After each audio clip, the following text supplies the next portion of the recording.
Ladies and gentlemen, dear guests, dear business partners, dear friends, good afternoon to each and everybody of you. And it is my great pleasure to welcome you on behalf of Czech Convention Bureau to another edition of our Inspirational Afternoon.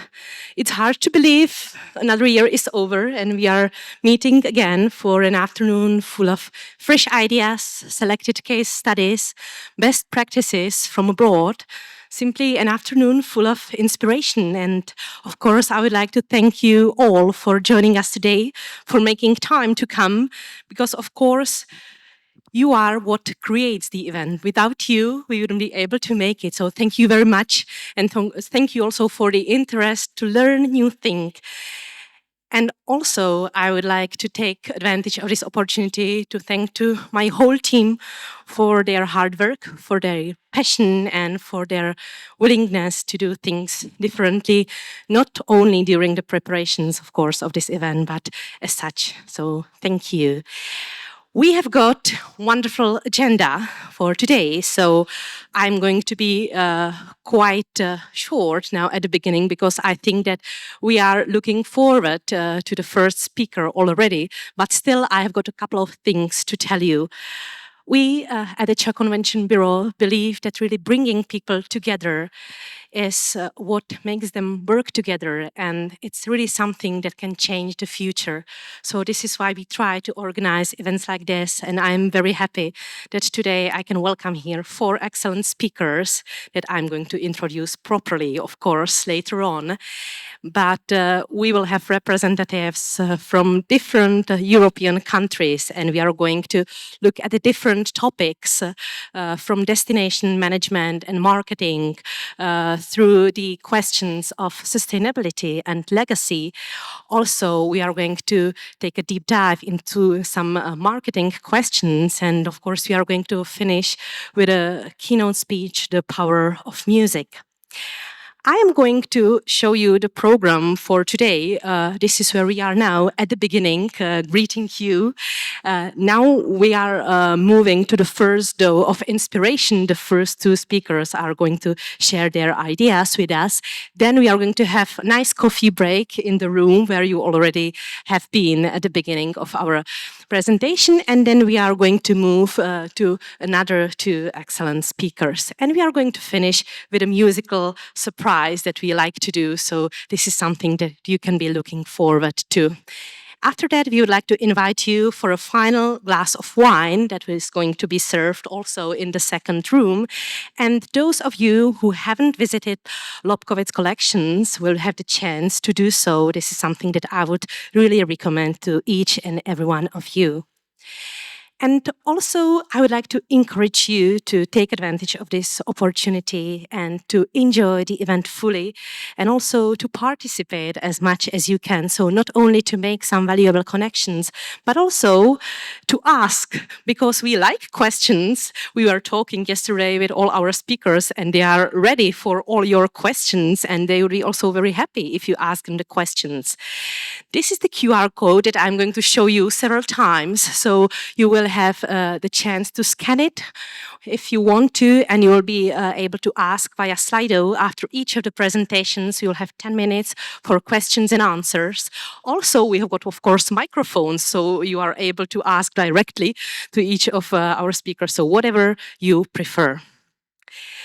That's it from my side. And this is exactly the moment where I wanted to invite on the stage the CEO of Czech Tourism, František Reismiller.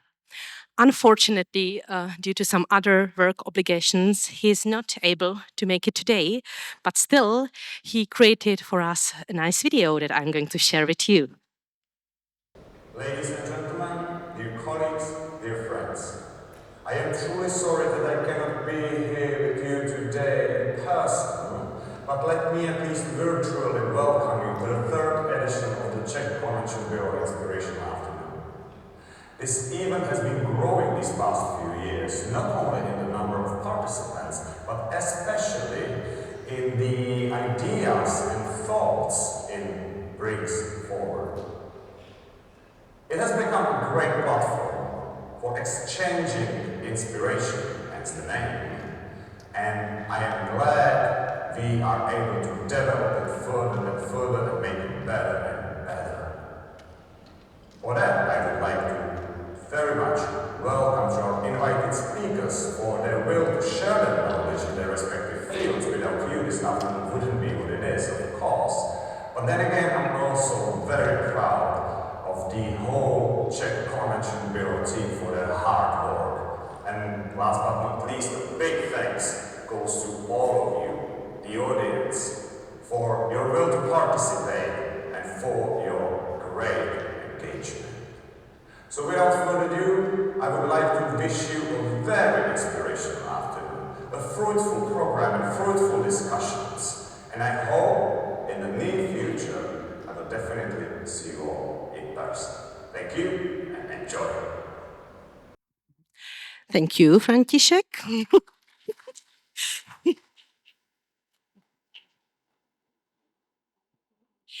And before we move to the first speaker, as I said, I would like to say just a few words about our work, about what we do, because there are many of you that we know, that we meet during our events, but I can see here also some new faces, and I wanted to share some of the ideas that we have, some of the things and projects that we are focusing on at the moment. And very often I'm still asked, what is actually Czech Convention Bureau and what do we do? So we do a lot of things, and many of you participate with us at international MICE trade shows. We organize lots of workshops, roadshows, we do campaigns, all of these things that you can see here.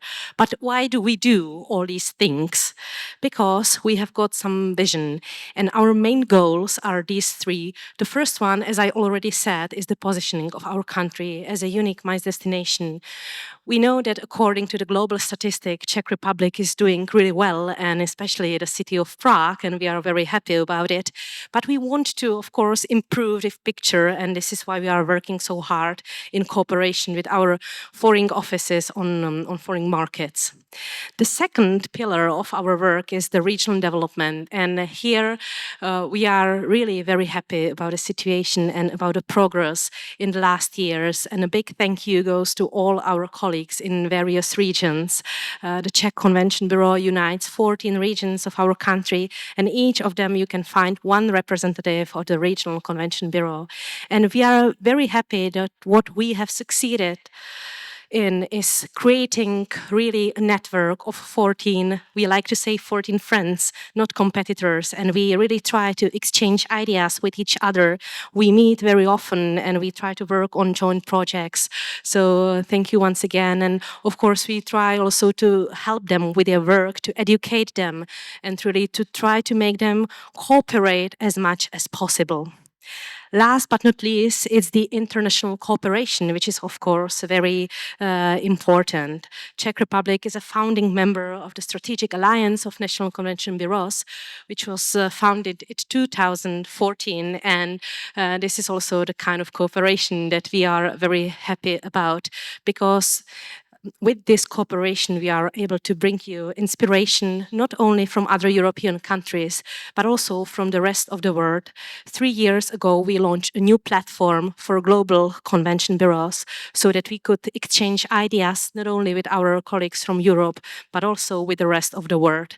And this is something also truly unique. And I have to say that I think we are also good friends, and the same as last year when I was able to invite one of my colleagues. Very soon I'm going to welcome on stage another colleague from our alliance that is already looking forward to. One of the projects that I was mentioning last year, that we were actually opening last year, is the Sustainability Hub for Events. So the idea behind this project was, what could we do together as the European states in the area of sustainability? So the question behind this was to create one hub when everybody, an event organizer, a venue, a hotel, a DMC, where they could find their answers, their questions regarding sustainability. So I would really recommend you to have a look there, to go through it.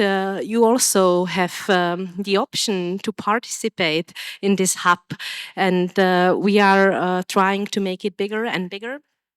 And the response from the partner is great so far. So of course, later on, you are more than welcome to take a look at it once you have time.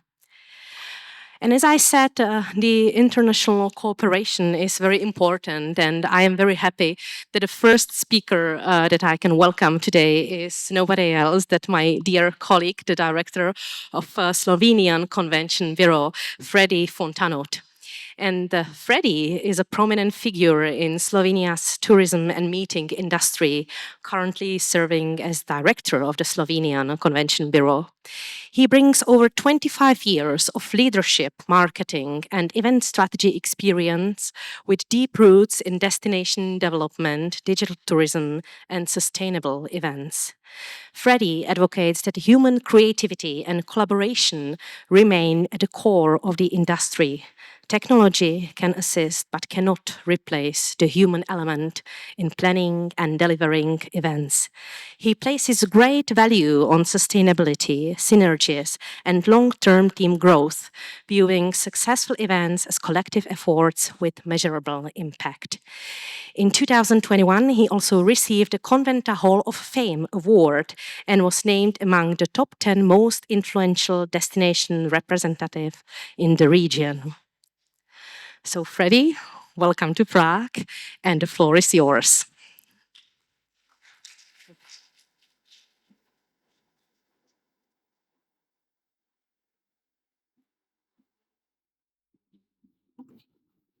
Thank you, Teresa, for this. Okay, thank you.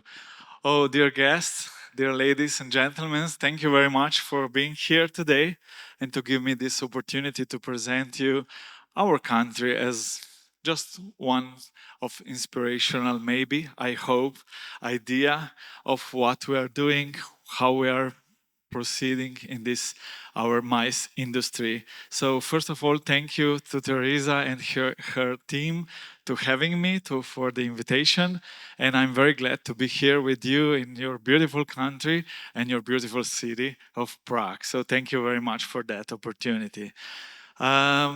I'm the first one, and I should be a little bit inspirational. So I will start with asking you just to close your eyes and to think about a small country somewhere in the middle of Europe, a small, really small one, with the capital almost in the center of the country, and on the one side with the seaside, in the other side the Alps and the mountains. On the third side with the Pannonian plain fulfilled with thermomineral water, and under the earth some very nice caves that you can visit. So yes, this country has more than 300 days per year, sunny days, and we are living almost outside. So you can open your eyes and you are welcome to Slovenia. So welcome to our beautiful country. I will say the idea was to present you, not to promote our country, but to present you how we feel it, how we work on it, and what was our our goals to achieve. Because being a small is not always nice, but we found some nice USPs in that. So we promote it as one country, one destination, because it's so small that in 1 hour you can be from the capital, which is almost in the city, in the center.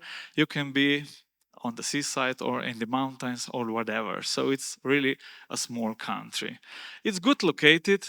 It is in heart of Europe. We are close to, not to mix us with Slovakia, of course. We are close to Italy, Austria, Hungary, and Croatia. And we have a little small piece of Adriatic Sea. It's only 46 kilometers, but we have it. So, and we are very glad to have it.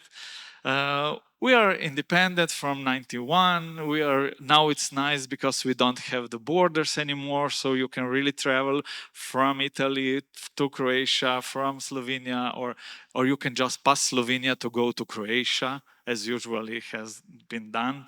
Not in our industry, but in leisure, of course. A lot of people are going during the summer on the Croatian coast, but they must pass Slovenia somehow. So our goal was really to find something special, to find why? Or why can be a little bit different than the other countries? So we have, I don't know what, but we were like searching for that speciality to promote it as a country, as something special. So it was really different in these years to find our way, but we were very open always to search on it and to work on it. But it's important not how you feel about your country. It's always important how the others see it. So we ask some partners. We ask more than 300 partners how is their recall. So, and we find out that we are doing quite well. So we were like on 7th place, of course, after Italy, Austria, Croatia, but we were before Switzerland. So it was a nice job. So, yeah, but what are their associations with Slovenia? They found us very clean, very friendly people, very sustainable tourism, so they connect us with green and sustainable tourism. We are a safe destination, and I will talk about it even later. And they connect us with the green meetings. So we found our way. So we were like starting to promoting it more than decades ago as a green country. And now they feel it as a green, as a sustainable, as a different in that way.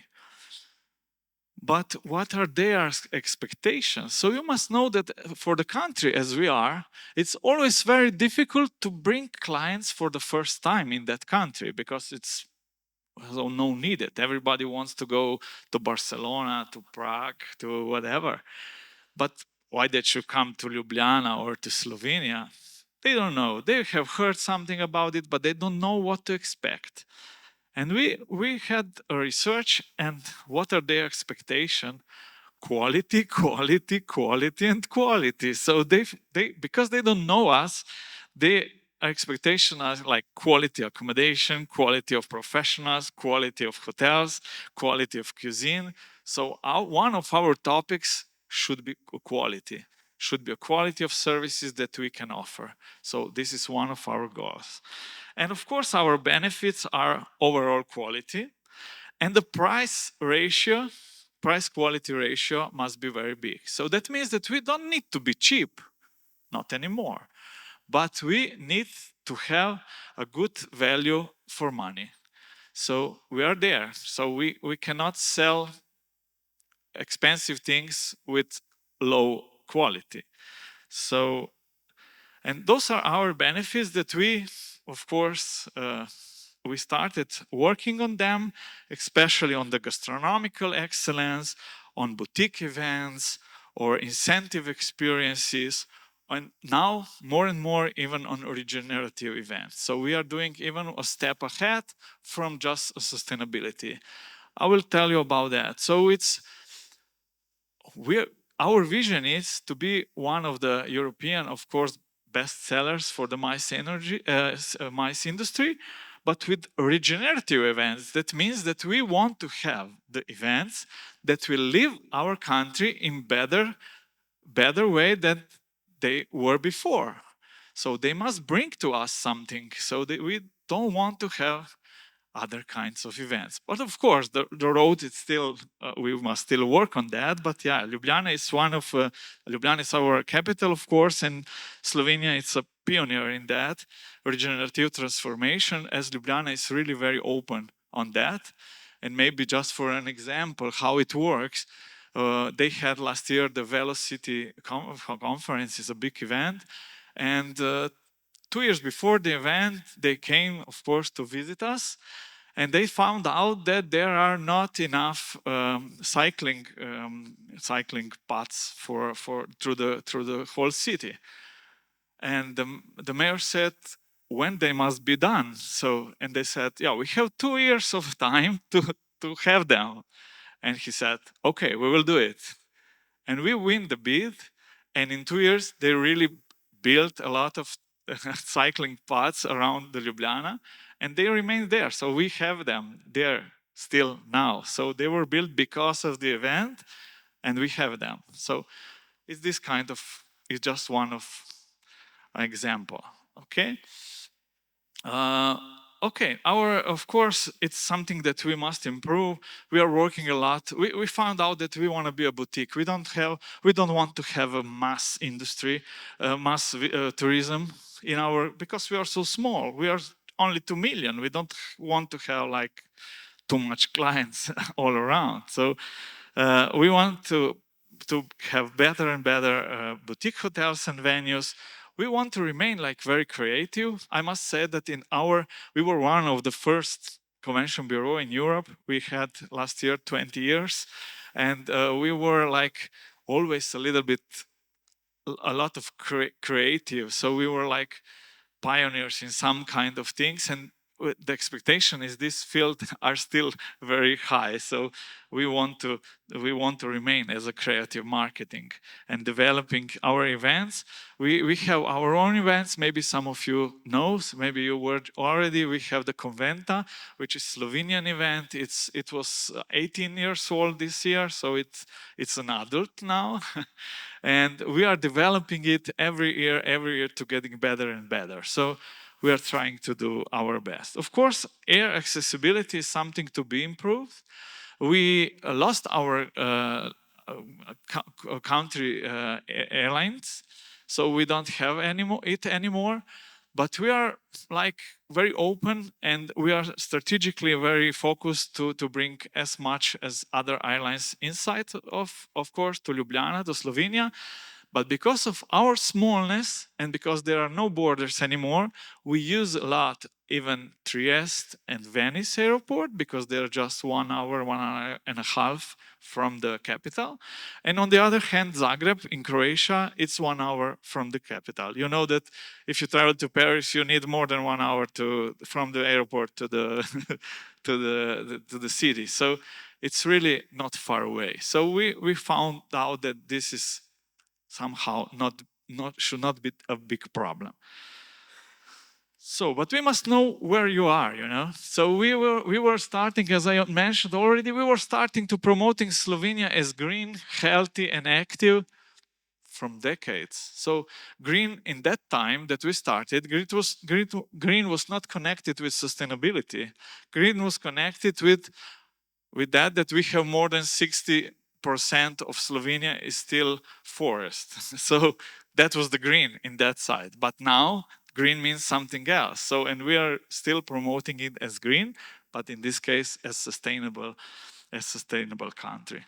So we really understood that our diversity and our smallness can be the best key USP that we have.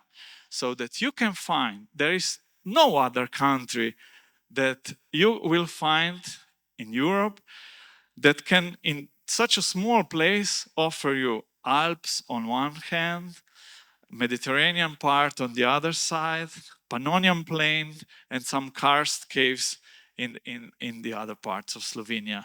So these are really 4 distinct, geographically speaking, words, and that means that especially in incentives or for meetings or for team buildings, we can offer a very diverse experiences, because one day or in the morning you can swim in the sea, and in the afternoon you can ski in the Alps. So it's not happens so usually that you can do that. So that is now our key USP. So we are very compact, and as we said, so this is Ljubljana, it's our capital. Even it's so small. So comparing to Prague, so it has only 300,000 inhabitants. So it's still very small. The whole old part of the city is pedestrian, so you can just walk out from the hotel to the conference center or whatever. So it's everything. It's very, very close, and you can enjoy in it. So but of course, for the big events, we were thinking, what can we offer? So of course, we can do then. We can offer events in the cities, of course, in the capital, Ljubljana. But for us, the big events are already like 2,000 people, 2,200 people are more than enough for us. So we can host them in Ljubljana. On the other cities, Maribor is close to the northern part, close to the Austrian part. It's smaller, so we can host there like 1,000 people, 1,000 delegates. And Nova Gorica, maybe you have heard, it's this year, it's a cultural, how I say, the cultural of the Europe, cultural capital, yeah, cultural capital, sorry, for the Europe, and it is really close to the Italian border, so it has a very nice offer of the events in this year. On the other hand, we can offer events in the Alps. So it's another kind of event. So there are another small team buildings, incentives, and other events that can be hosted in the Alps in that part of our beautiful country. You see, this is Bled. This is a lake with the island, natural island. Everything is natural in between, so it's very photogenical, but it's even very nice for being there. And I must say, I must inform you that all the images are real. They are not AI produced. So this is real images. So another kind of events you can arrange, of course, in the Alps, and the other kind of them on the seaside, on the Mediterranean side, when you can just jump in the sea, you can walk around, you can visit the Mediterranean city as Piran. It was built under the Venetian Republic. It's really different as Ljubljana it is. So it's another world. And you can really choose what kind of event you are organizing, and then you can choose the destination in Slovenia where you will organize it. So, and another part are, of course, the spas. Those spas are in the, I know that you have a lot of very nice spas too, but we need them even in the MICE industry, because all the spas in Slovenia are renovated, they are very modern, but they still use the thermomineral water, because we have this thermomineral water all around that part of Slovenia. And all the spas have even the meeting rooms, so you can really combine pleasure and business. So they are immersed in the nature. They are like, but of course for smaller event till 500 person. But we are the best in that. So we are the best destination for like from 100 till 1,000 or even less. So we have a lot of events like here in between. Of course, we are always interested even in big events, more because of promotion of the whole country than for the big events by themselves.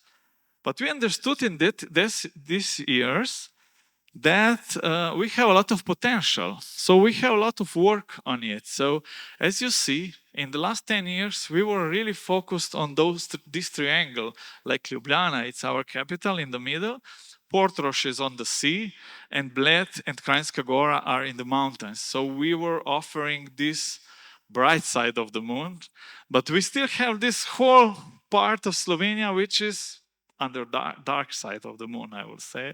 And this is our focus for next 5 years. So we have the regional convention bureaus and regional partners all around Slovenia, and we are now working to fulfill or to bring clients more and more even to the other side of Slovenia.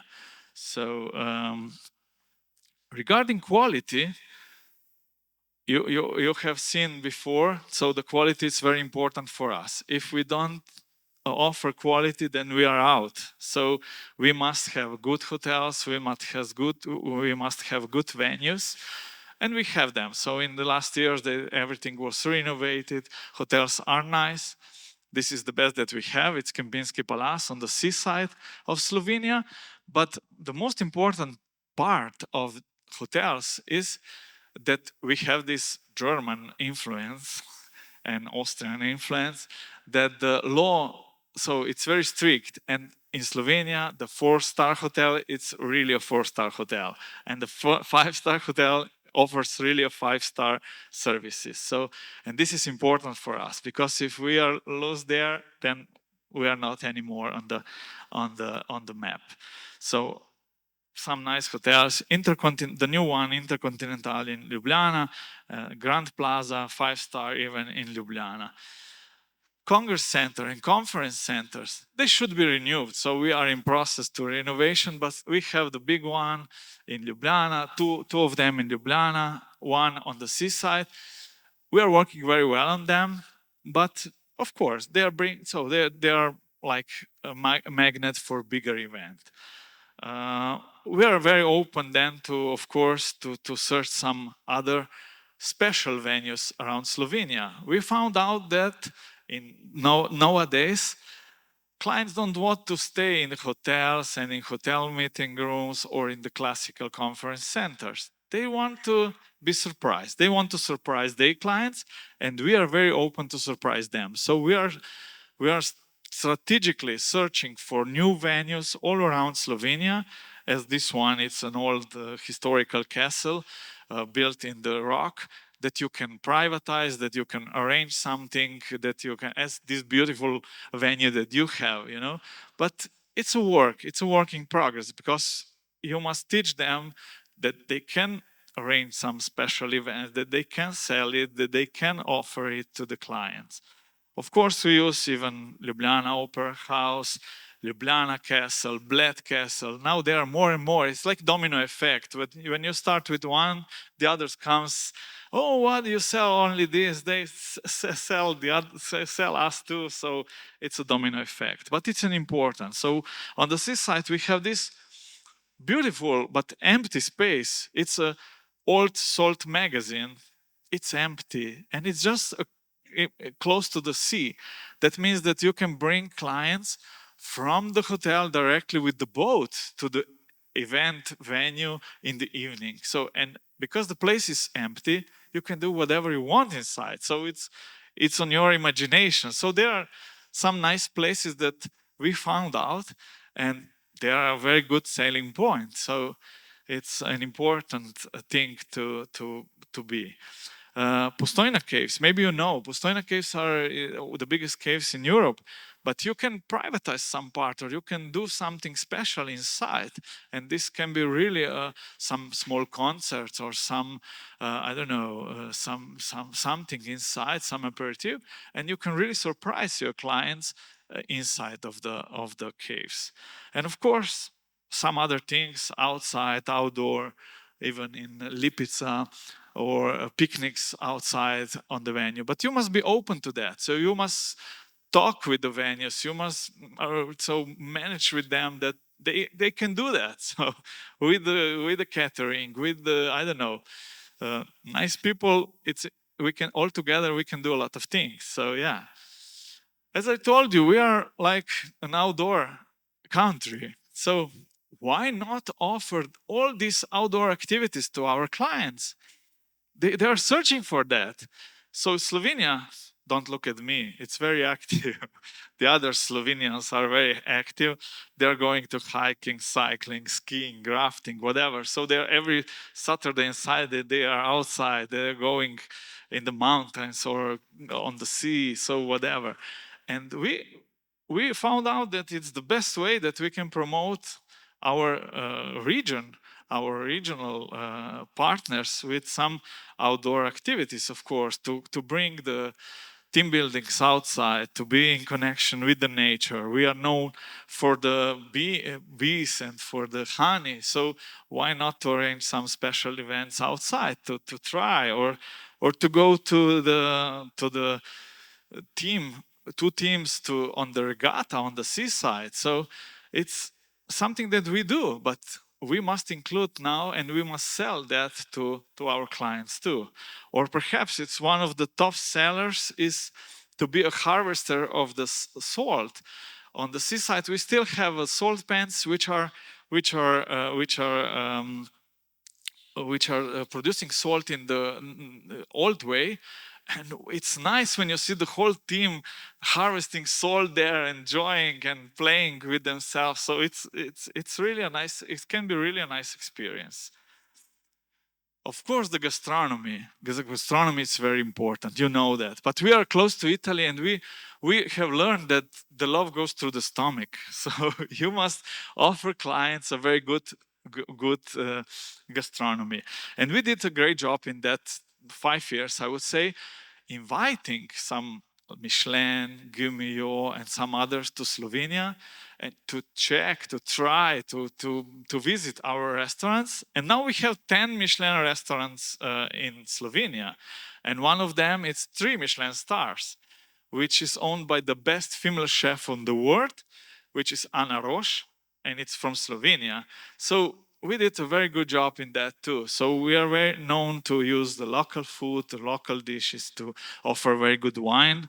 Of course, we are not exported because we drink it all. So you must come with us there to drink it with us. And yeah, then you can really enjoy the Slovenia as green as it is.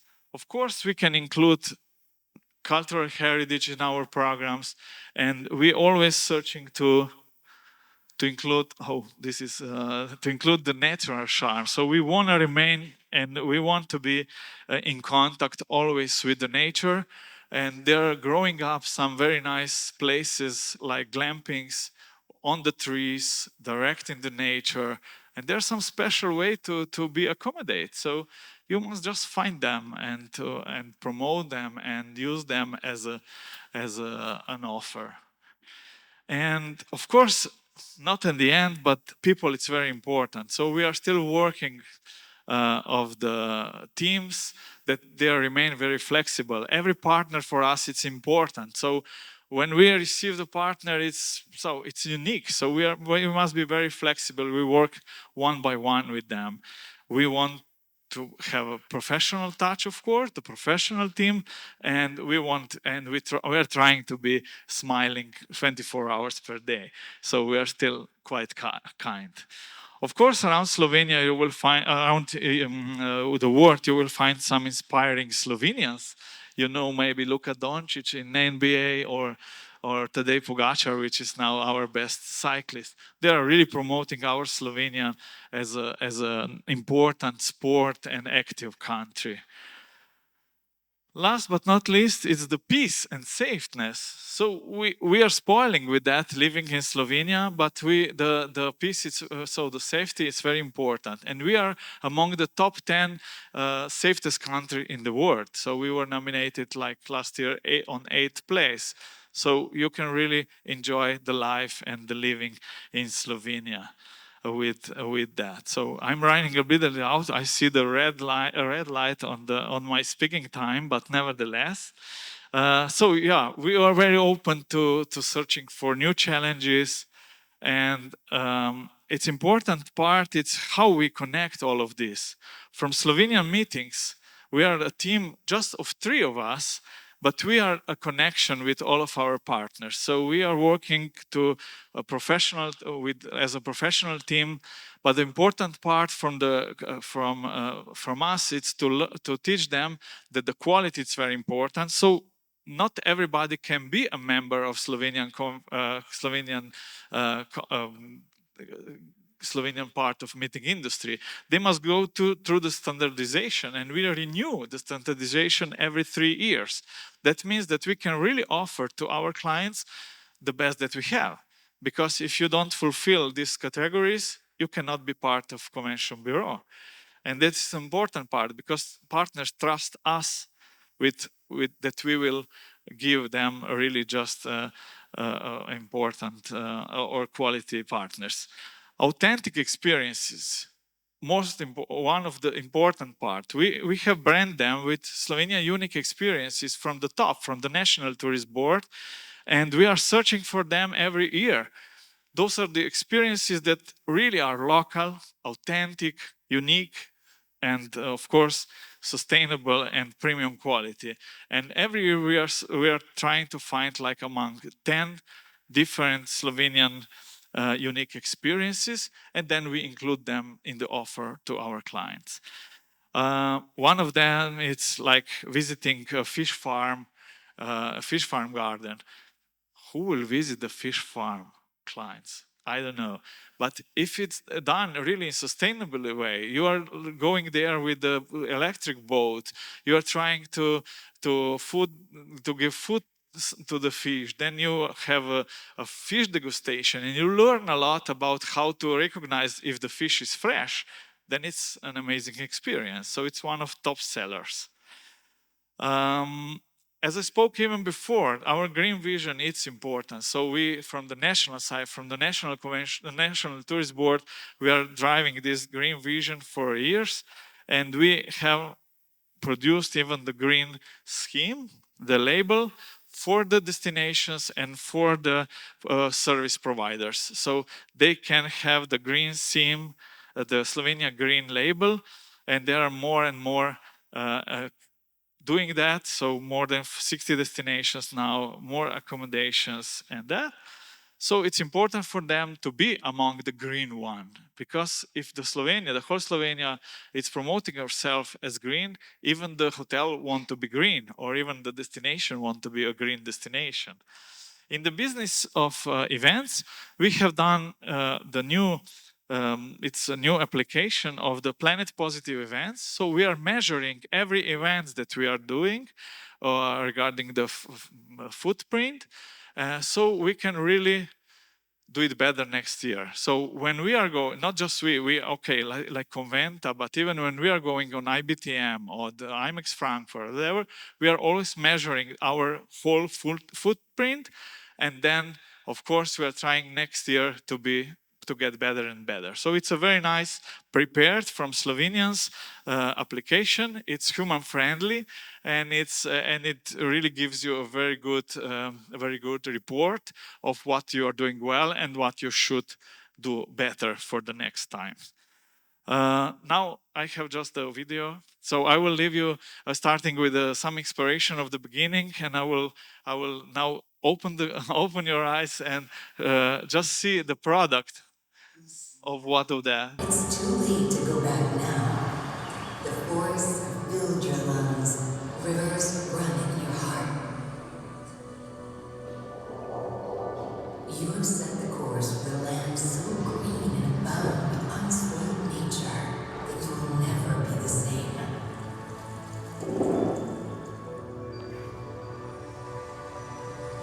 You have come to Slovenia. To live hand in hand with these natural riches is a deep-rooted gratitude locals feel every day. The respect for nature shows in the way we think, live, and do. Slovenia Green is a unique story and a great lesson in sustainability for the rest of the world.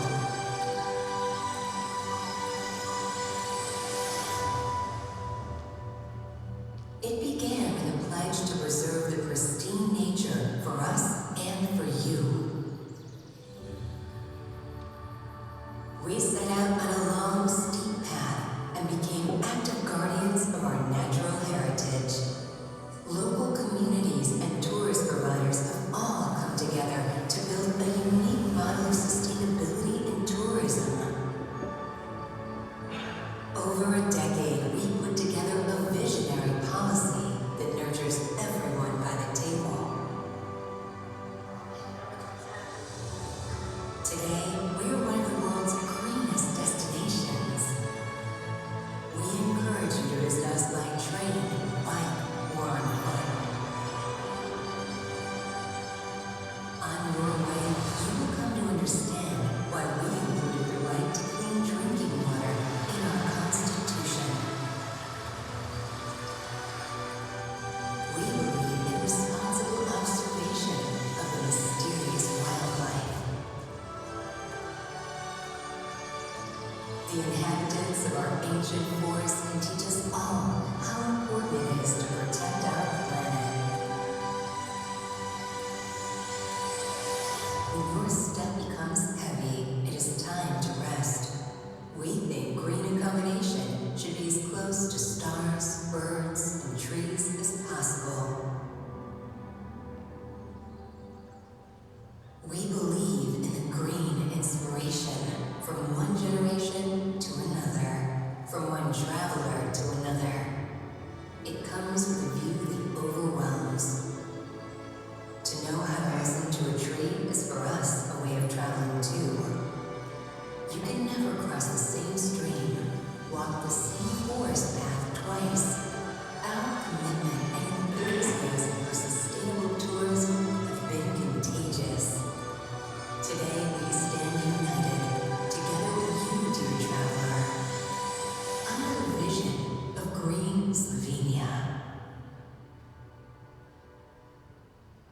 Yeah, this is an idea, one of the promoting part of Slovenia. So you have, I hope that you feel it. And the most important thing that you must learn today just about Slovenia is that it's the only country with the love in the name.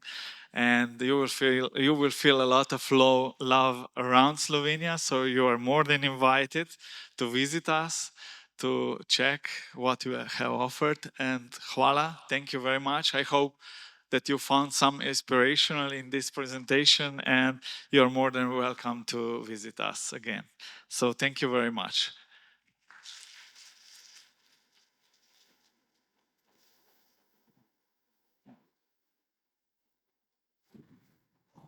What a beautiful country.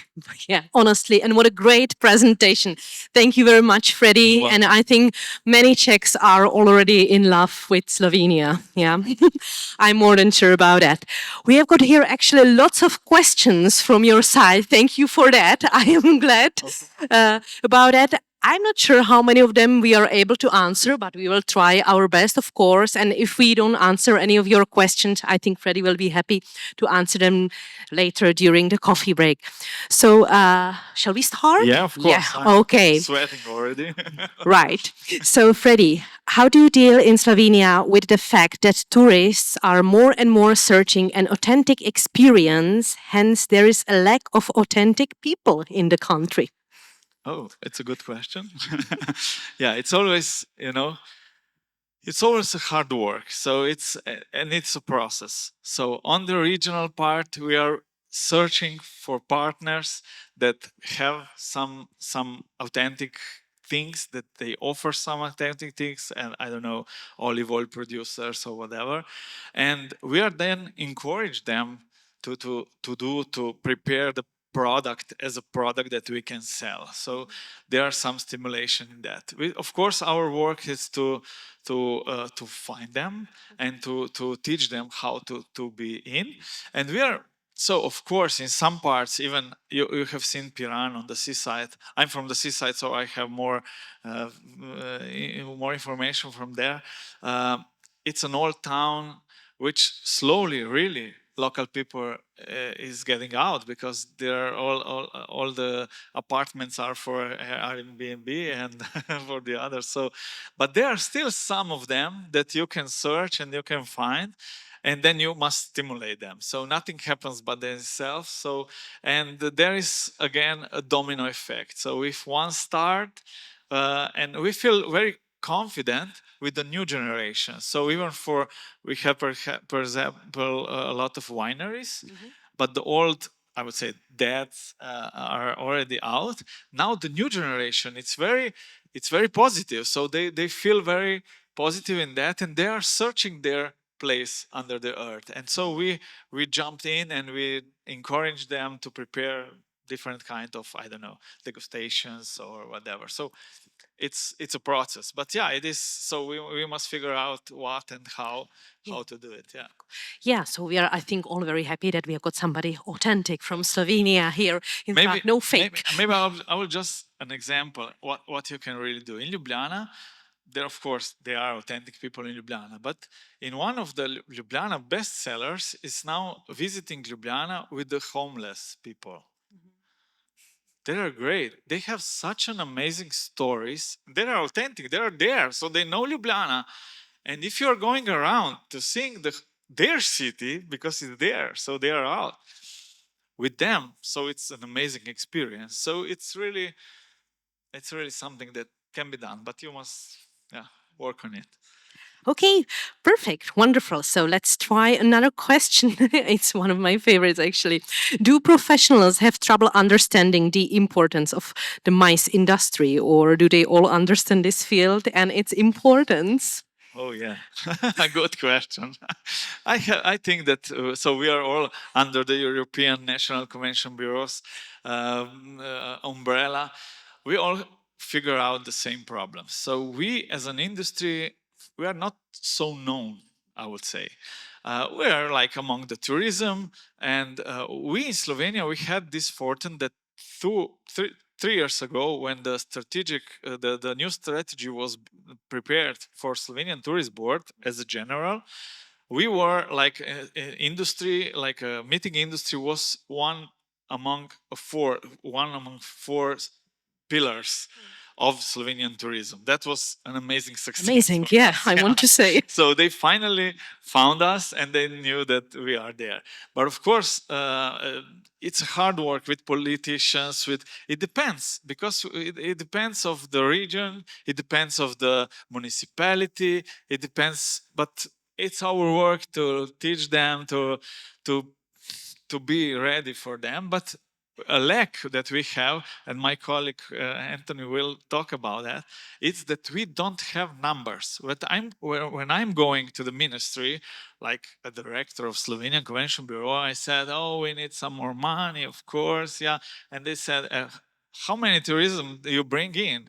And I said, "I don't know. We think that we are bringing like 16%. Do you have numbers?" "No, we don't have numbers because there are no numbers." So in the program, so we are really working on that. Even on the European things, I think that we must have some numbers regarding our industry, because we are not that small that they think of. I have got here one question actually related to that. How do you collect actually meeting statistics, and do you calculate the economic impact of events Yeah. to present to Yeah, your minister? We are now in process to do it on the national level with the Slovenian Tourist Board, because they are collecting the statistic for the whole tourism, of course. But it's still work in progress. Till now, we are always doing like 2 or 3 times per year. We are doing surveys. We are doing like asking people or asking our partners, members of. So we are like mixed company. So we still have direct members from the hoteliers, like venues, whatever, under us. So we easily ask them for some numbers. So we have them numbers, but And they easily give you these numbers? no, it's not easily. No, they gave me Okay. because I'm very beautiful and I'm very Of confident. course, this is what Because I they thought. know me, and because they don't want to say no. But of course, yeah, it's a big process. Yeah. I can imagine. Yeah, there is one maybe quick question. Which country do you perceive to be your biggest competition? Oh, Is it us? yeah. Is it you? Maybe, yeah. We're trying not to be, so we are always searching for nice countries as yours, and not as a competitor, but as something that we can improve. So we are, of course, always, because we are very green, we are always searching for Denmark, for this northern part. But they are, so we are all so different. So we were really struggling to find our own way. Of course, it's very important to know the others and to maybe to try to find the best things from all the others and to bring it in your home, in your way to work and that. So no big. So the whole world is at the end a competitor, or Right, even right. yeah. Is Slovenian Convention Bureau an independent organization or directly depending on the government? We are independent, and I'm very proud of that. So we are like a mixed company.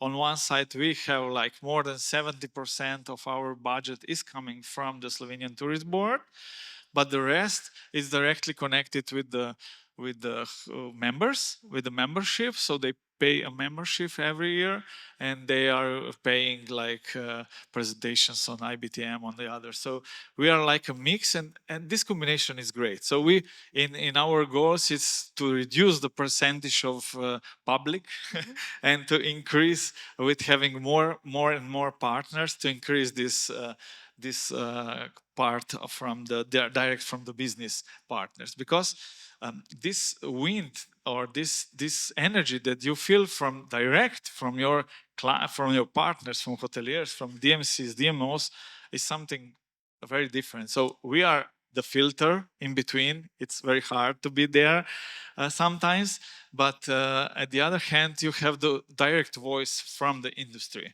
You are not just Right. You know? And and that's very important. Yes. One very last quick question that we can still answer. How many % of the population of Slovenia speak English? Oh, it's, it's getting better and better. We are trying, and we are trying to speak English.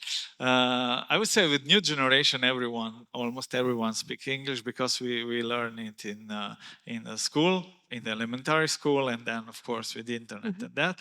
The older one was not that English speaking, but yeah, we lost. So we have two minorities in Slovenia. One is Italian, so we speak Italian too on one side of Slovenia, and Hungarian on the other side. But we lost those two languages because of English. So now our children don't speak Italian anymore. They just jump to speak English. So they are speaking better English than we are. It's important for the small country to know that though nobody knows Slovenian. We know it very well. You know that. We So know we it very can well. understand some words from Right. each other. So yeah. Okay, Okay. ready. We have run out of time. Yes, not out of questions, but as I said, unfortunately, the time is limited, and we'll be happy to answer the rest of them then during the coffee break and later on. So once again, big round of applause for Thank Freddie. you very much. I hope to enjoy. Thank you very much.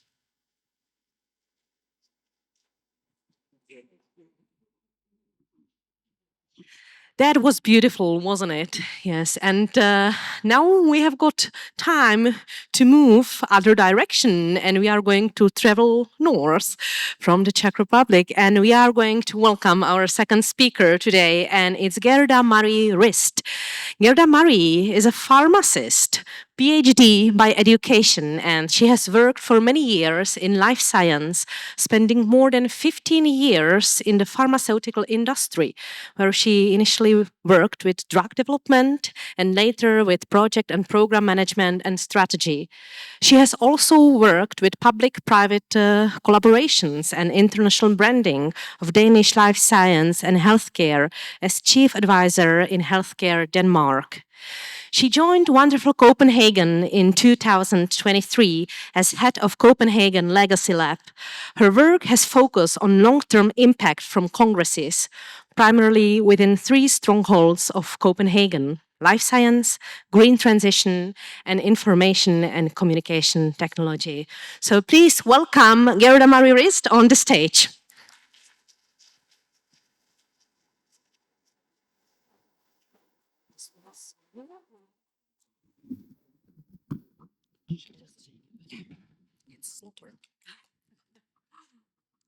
Thank you so much. And it's so great to be here in wonderful Prague and see all of you today and learn more also about your beautiful country. And thank you also to Teresa and your great team for inviting me today. I look so much forward to speaking to you today. And if I should do what Freddie just did and ask you to close your eyes and think about legacy and feel legacy in your heart, maybe there will be at least some of you that are a bit question mark, what is that legacy actually? So I hope today that I can explain a little bit more about what we do when we try to build legacy into our business events in Copenhagen in Denmark. So I'll just try to fly you into Copenhagen. This is our team. In wonderful Copenhagen, we are about 100 persons altogether. This is what we call impact team. We're 27 people, and we have 7 teams. We have the biggest team, that's the Congress team, where we have 10 people. That's the bid managers attracting the congresses. And then we have a small legacy lab consisting of me and my colleague and a student assistant. And we work very closely with the Congress team and also the other teams. And then we have some other teams like business events, sport and major events, sustainability. The meeting place, that's all our partners, the venues, the hotels, and so on. So we have 1 FTE working with those. And then we have Meet Denmark, which is sort of a sister organization to us that works with all of Denmark, where we are focused on Copenhagen. So we work very closely with them as well. So As Teresa said in her introduction, I am actually originally a pharmacist. And I have been to a lot of congresses, so I've seen this from the other side, so to say. So I know definitely that congresses really makes a lot of sense. It's great to go out and meet new people and network and share experience and make new connections. But we also believe that when we fly in thousands of people to Copenhagen, we would really like to create even more impact and maybe a longer term impact and some value, not only to the people that are at the Congress, but also maybe to the citizens of Denmark and maybe even to citizens all around the world. And this is probably still, you're like, well, I still don't understand what is legacy. So I'll try to give you an example because sometimes it's easier to explain it that way. We recently had a congress called CzCB, and this is a congress that works with the hormones, so the hormonal system and related diseases. So that could be diabetes or growth hormones, reproduction, and so on. And we talked to the association behind the Congress, asking them, so what is your biggest problem right now? And they said, it's actually this one, what they call endocrine disrupting chemicals. So those are all the bad chemicals that are out there in everyday life. You may have known about the PFAS. You hear this once in a while in the news. So those are chemicals that in the packaging of our popcorns for microwave. It's in our plastic spoons, in our shampoo, and so on. And these chemicals are really bad for us. They can give growth disturbance, they can give ADHD, autism, lower IQ, infertility, and even some types of cancer. And we have known this for many, many years, and there's been a lot of research. But the worry is that EU is not really focusing on this anymore. They have so many other things to do. So the researchers feel that they've forgotten all about this. So they said, maybe we could use this Congress to raise awareness and have a debate again and maybe change the legislation in the EU. So the day after the Congress, we did an event where we put focus on this, and I'll just show you a little movie about this. Today we are all exposed to chemicals. They are present in cosmetics, toys for children, cookware we use in the kitchen, plastic packaging, and many other applications. After the last few days of the Congress here in Copenhagen, we organized an event that was specifically meant to bring some scientific knowledge around endocrine disrupting chemicals to an extended audience that included politicians, NGOs, and then of course also included scientists. When the hormonal system goes out of control, prevalent diseases like obesity, diabetes, infertility, osteoporosis can develop. They have tremendous socio-economic impact on the healthcare systems in Europe. The legislation around chemicals is now being reviewed by the European policymakers, and as such this was a great opportunity to bring the latest science in the debates to improve the legislation, to see that there's ambitious legislation developed that protects health in Europe. Most important is to raise awareness. We do have sufficient science now to clearly go out and say that endocrine disruptors in our environment do pose a risk for our human health. Now we need to use this information also to really protect the people in the society. Having a congress is an excellent way of making this subject even more relevant to politicians. You really get aware about the problems we have created to all of us using these chemicals without knowing the impact. I feel very inspired right now about doing something special to solve this problem. And of course there's already a lot of political action, but I think we can do even more. So I hope that me and my colleagues being here today as well, together we can do something to put even more pressure on the subject from the EU side. I chose to be in this legacy event because I wanted to show the politicians and the scientists that there are real people behind all the things that they have been talking about today. It has been a huge impact to be exposed, especially to my family. My grandchildren have been very sick of PFAS exposure, so very emotional. We hope that events like this can motivate all stakeholders involved to fully embrace the value that science brings into this debate, that they can act upon that to the benefit of future generations. So I'll come a little bit back to how we measure if this was actually a success.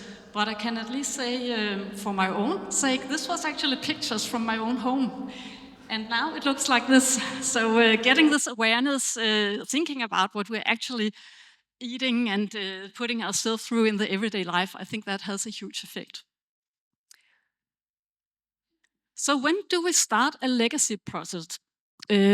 Of course, there needs to be some basic conditions that should be there. So there should be an interest from the association, the Congress that will come to Copenhagen, and preferably also from the Danish host. And sometimes we see more interest with the Danish host and sometimes more with the association.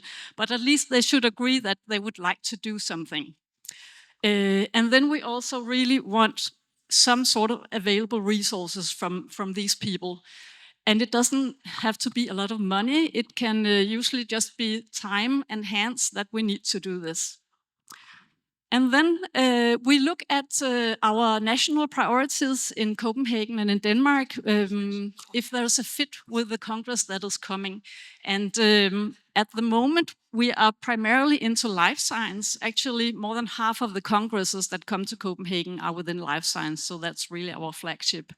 And of course, also the green transition is really important to us, and information and communications technology. And sometimes we also work with congresses that are not within these three areas because there may be some really good reason, something that's very has a high priority in Denmark for some reason. So we can also go outside this. But this is sort of the way we navigate. And what we then do is try to find the sweet spot between what does the association, what is the Congress vision and mission and the long-term goals, and what's going on in Denmark? Are there any national strategies or initiatives going on that we can sort of link together? Because sometimes it's easier to couple things that are already ongoing, and you can also, on the resource side, really save some time and money there. And then finally, what I think is really important is that we find out what is the gap or the need that we want to close. So asking this to both the Danish host and also to the association, like with CzCB, this problem that it's not really on the awareness of the EU. So we really get this feeling from the people we work with that there's some sort of problem that they would like to solve. We usually start a legacy process at least 2 years before the Congress comes to Copenhagen, because all of this really takes a lot of time, and finding the right target to work with and involving the right stakeholders, that's just a long process. And we have developed a framework to work with this. So those are the phases that we always go through. But that said, it's really different between the initiatives that we do, how we work with them, because they are so different. So even though we go through these phases, it always looks different from Congress to Congress. But we have a research and qualification phase where we look at which congresses are coming, where should we focus our legacy initiatives, and then the strategic alignment with the association and the Danish hosts. This is really important, and this is also where we set the objectives. What is the problem we want to solve? Invite the right stakeholders. And then also very early on in this planning phase, we look at how are we going to evaluate this? Because depending on what is the change we want to see in 1 or 2 years, and how do we want to measure it? Once we start discussing this, we come back to the objectives and we get much more sharp on defining that. So really thinking 2 years ahead, what's the change you want to see, and taking that back into your objectives. That's a very important journey. Then we have the actual activities, the execution, which is usually during the Congress or actually mostly before or right after the Congress, because the Congress program is always really busy. So pushing in a legacy initiative can be really hard. But still, you want the right people to be in the country. So the day before or the day after the Congress is usually very good to do this. And then we actually follow the initiative 2 years after it has been in Copenhagen to really evaluate what came out of this. And we divide this evaluation into different phases. So the output is just right after we've had the Congress. That's the immediate results. Then we talk about the outcome. That's the changed behavior we see after 6 to 12 months. And then we have the impact. That's if the changed behavior actually leads to a societal value. And if this impact then fits with the objectives we set out to do in the beginning, then we call it a legacy. So to give you an example from the Congress you just saw in the video, here an output would be that we had more than 280 participants on site and online. And another way to measure output is to do a survey. We usually do that as well. You don't have to read all the details here. It's just to say that a survey can be a nice, easy way to get some data on the output. That's the easy part. Then it becomes a little more difficult, because then we want to look at the outcome. So what happens within 6 to 12 months? And in this case, we want to raise awareness in Denmark and in the EU about these dangerous chemicals. So we are looking at how has the communication been, what is happening. You can see our politicians started discussing this in the newspapers, at LinkedIn, and so on. We had several international newspapers publishing this, and you can see the dialogue really starting to pick up. We've also had an open call to national ministries of health and environment in the EU to target these legislative measurements. So this is examples of the outcome. And then it becomes really difficult, because then you want to look at the impact. So how will this change society? And in this case, of course, we would like to see that this legislation is changed so it's more strict. But if this happens in 2 years and we have a stricter legislation, you can't probably say that this was because of this event we did the day after the Congress. This will be because of a lot of things. But we're actually satisfied with claiming that we have contributed to have this discussion going and picking up the dialogue again and making the politicians aware that this is something they need to do something about. So yeah, so this one is, sometimes you can't always have a KPI. Sometimes you can have a hard KPI, but usually it's something a little bit softer like this. So since we started our legacy process, we have completed 16 congresses, legacy process, and 5 major event legacy processes. And we have involved more than 70 different stakeholders, which could be associations, foundations, NGOs, hospitals, universities, and so on. So we really have a broad network, and I think this is also one of our key roles, that we can help the associations reach the right relevant people in Copenhagen. There's also here a link if you want to see some of our cases. They're all in here. So, and I think you'll have the presentation afterwards as well. I'll just like to talk a little bit about our journey, because it may seem quite obvious and easy to do this, but it has actually been quite a long journey since we started back in 2017, where we started discussing what can we do with legacy. And I know this was before my time, so I can easily brag a little bit about this. My good colleagues were among the first people that really discussed how can we work with legacy. And we did some research projects with Denmark and also with Best Cities. These reports are also on our homepage if you're interested. And then quite early on in 2019, we decided to do this open source. So we have shared all the material that we have, all our processes and cases and so on.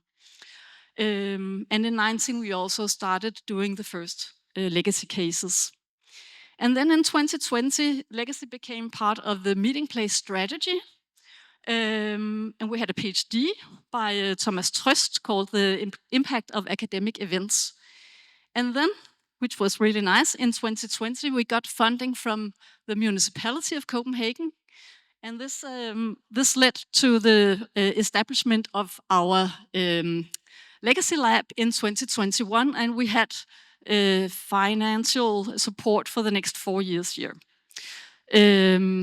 As you can see below here, we've also won a couple of prizes along the way, which we're really proud about.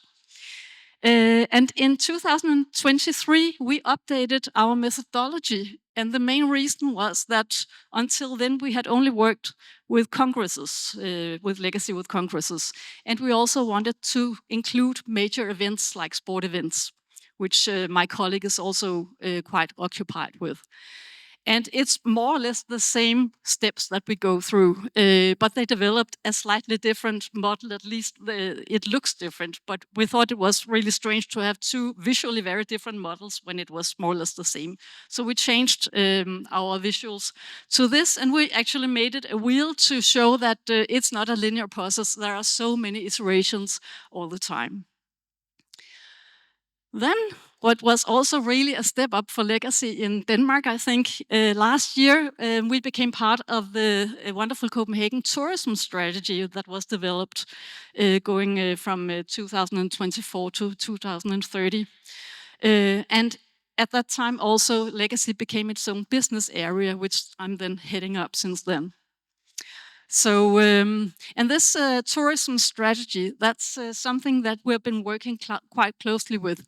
And here we are trying really to focus on this broader value creation. So not only looking at how many heads and beds do we gain when we have the congresses coming, how can we measure also other types of value?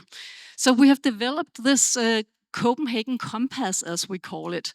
And here you can see different categories of showing value. So there's something about people, social, innovation, socioeconomics, city life, and environment.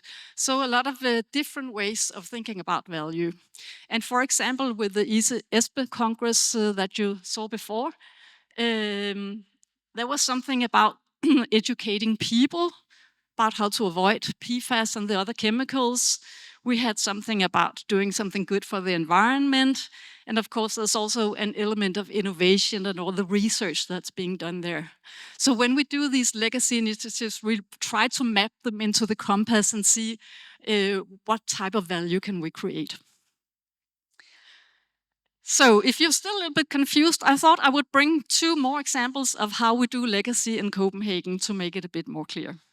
And the first example is from the Wind Europe Congress. This is a huge congress about wind energy. 18,000 people were here in April, and it has been coming back to Copenhagen actually for every second year for the last 7 times or something like that. So we've seen quite a lot of them, which also definitely helps on the legacy work because we can work across the years with them. This is a great fit with the national priorities of Denmark because wind energy is top of the agenda in Denmark. And also, Wind Europe is very interested in educating young people in the wind energy because there's a huge talent gap in the wind industry already now, actually. And in Denmark, we also focus a lot on these STEM educations, so that's the within technology and engineering and math and so on. So a great fit here. So what we did, we actually did 2 initiatives to sort of close the gap with the talents. We had an open house at the Energy and Water Living Lab. This is actually a house that's already there. It's been many years in Copenhagen, where school classes can come and visit and work with energy and water and sort of play and learn about these subjects. So this house, they changed some of their activities to deal more with wind. And then we had an open house on a Sunday where every child and their families were invited from all of Copenhagen. So I think we had more than 500 people through the doors that day. So they were there playing with wind and learning, trying to build their own little windmill in plastic and so on. So, so the whole purpose here was to, of course, awake the interest of the children, but also to nudge the parents to discuss with their children, could this be maybe something that you could be interested in learning more about? And maybe at some point it could be something you could take an education within. Then we also had an initiative for slightly older kids. The Living Lab developed and tested school material within wind. So 3 months before the Congress came, they developed the school material, which is called the Teacher's Toolkit. This is going to be shared in Denmark with the schools, and also on EU level, it's actually planned to be part of the EU curriculum. And we wanted to showcase how we work with this public-private collaboration. How does the wind energy sector work with the schools and the municipalities? So during the Congress, we invited a delegation to visit the Living Lab while the school children were there trying out this school material to see how you can engage your young generations in wind. The last example I brought with me is the FIP Congress. That's the Pharmaceutical World Congress, and I'm a pharmacist, so this was really a big thing for me. It came here end of August, so it's the latest initiative we've had.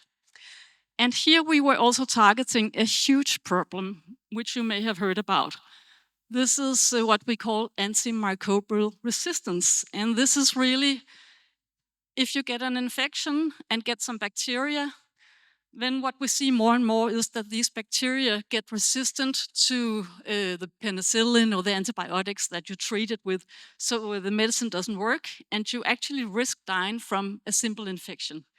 And this is a huge problem affecting more than 1 million deaths per year globally, and it's only going to increase. And we estimate that it's doubled this number by 2050.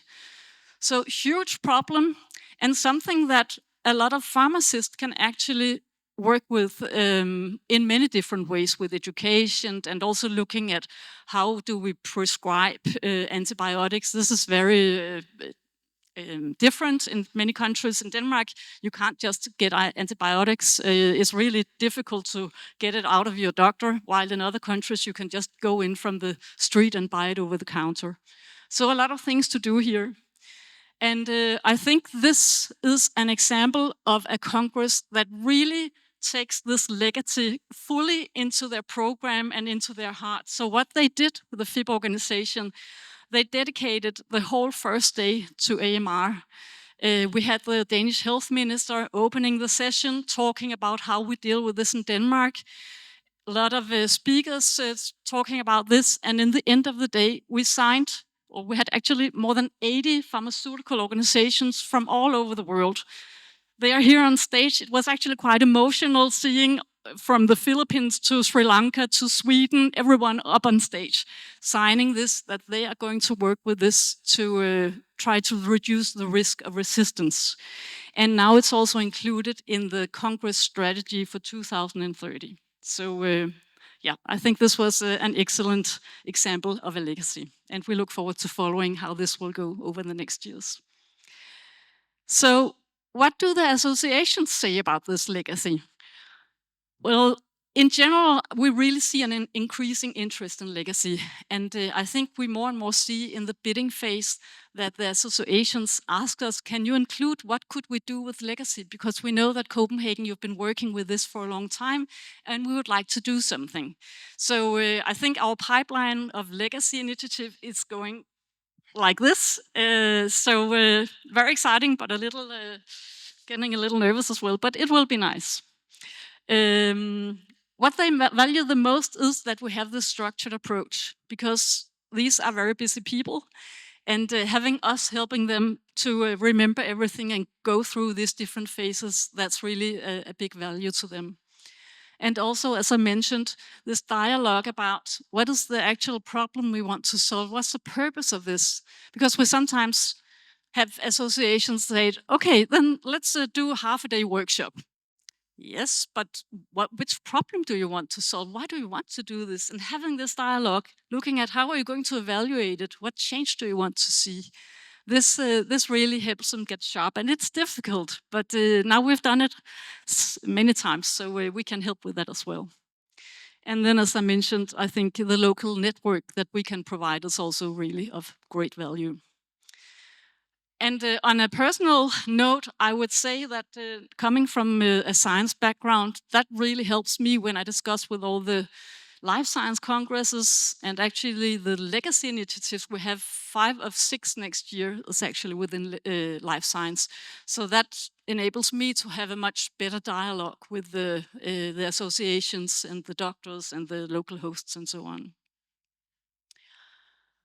And finally, a slide about things I've thought about for the future. I'm quite sure that legacy is here to stay. And you can also see around the world that more and more convention bureaus start looking into legacy. We're getting quite a lot of competition now, a lot of great cases coming out many places, which we also learn a lot from. So I think this is really great. Financing is always an issue.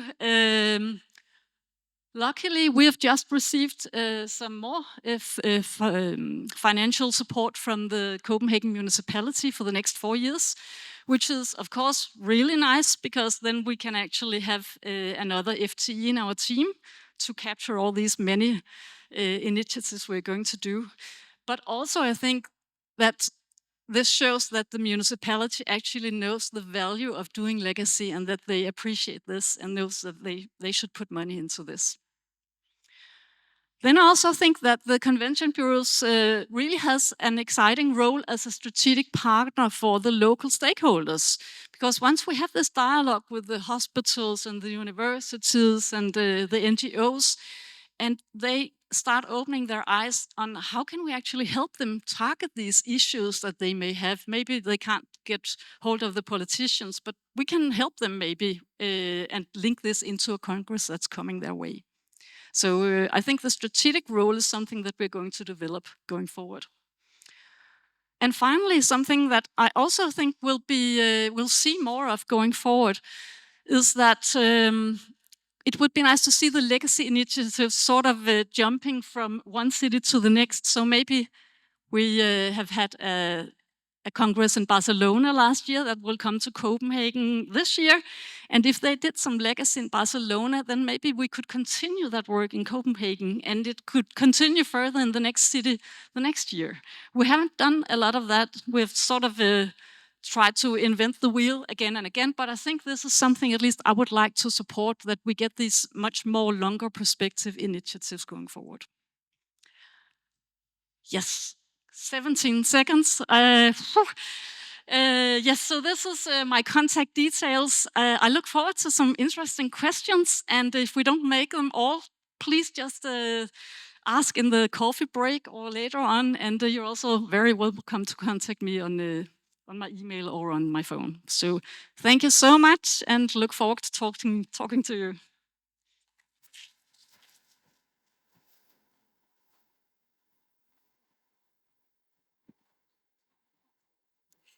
Thank you very much, Gerda Marie. It was truly inspiring. I think we all understand that it's not an easy way to take, a rather difficult one, a long one, but certainly much needed one. Yes. So again, I have got here lots of questions. So are we ready for them? Shall we? Okay. So here is the first one, which is kind of personal question for you, and it is: how would you personally describe or explain the term legacy? What does it mean to you? Yes, that's a good one. This is also often something that my friends ask because what is this legacy? I think the key is that we can really make a long-term change for people or the environment, which also, of course, is the people. So being aware of the problems that we can solve, as the cases I just explained here, I think making that change, that's really the legacy I see. And I have an example. I just recently talked to a very famous Danish doctor that has been part of developing some medicine for cancer. There's a cancer congress coming next year that we'll work with. And I was talking to him and I said, what is your biggest problem? And he said, well, we have developed this really nice medicine for a certain type of cancer. It's approved almost anywhere in the country, but not in Denmark, because the Medicines Council, for some reason, said no. So he sits with patients that he can't treat, and he can say, you can go to Sweden or Germany and you have to pay yourself. I'm sorry, I can't help you. So if we could change that, put some focus on this issue and maybe have that change of mind, that would just affect a lot of patients going forward. So that for me would be a great legacy. Okay, thank you very much. Yes, I think definitely great answer. I have got here another very interesting question. How do you prioritize congresses which you are going to support and develop their legacy story? That's a very good question. And I think we don't really prioritize that much because we don't want to say no when congresses come and want to do legacy with us, which is also why we usually have a capacity of 2 to 3 congresses per year. And next year we have 6 Congress legacy processes lined up because we don't want to say no. Fortunately, we now have money to get some more help. And also, it's really difficult or different. Sometimes a Congress needs a lot of help. We work really hard, a long time with them to get this going. And other times, like with this resistance and the FIP, they get the idea and then they run a lot with it themselves. So saying no to something that can potentially be really good without us using a lot of resources, I think that's really too bad. So that's why we don't prioritize that much, actually. But maybe we will have to do that in the future. Yeah, that's true. Yeah, because maybe in the future you'll have to choose just to pick up the right one. Okay, how about the PCO and the cooperation with them? Do the PCO deliberately follow your legacy recommendations, or do you force them to do so? That's also a good question because it's mostly the associations that we work with. And we have many times discussed what the PCO's role could be in legacy. And maybe it would be an opportunity for the PCOs to take a deeper role in this, also because they can do a lot of legacy initiatives and get this feeling of how to do it. So it's definitely something that I think we should discuss more. And I see a role there, definitely. There is actually one more question which is kind of related to this one. How do you convince a Congress organizer to join this legacy project despite potential extra costs for a legacy event?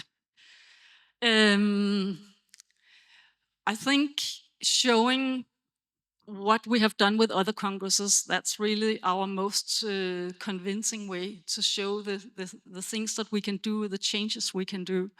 And to be honest, we don't really try to convince a lot of people. They usually come to us. And in my opinion, if you have to do too much convincing, then you shouldn't do it. Because then there's some resistance and maybe they don't want to do it or don't have time. And if we try to convince them, please, please, please do it, then it won't be a success. Yeah. So go where the energy is.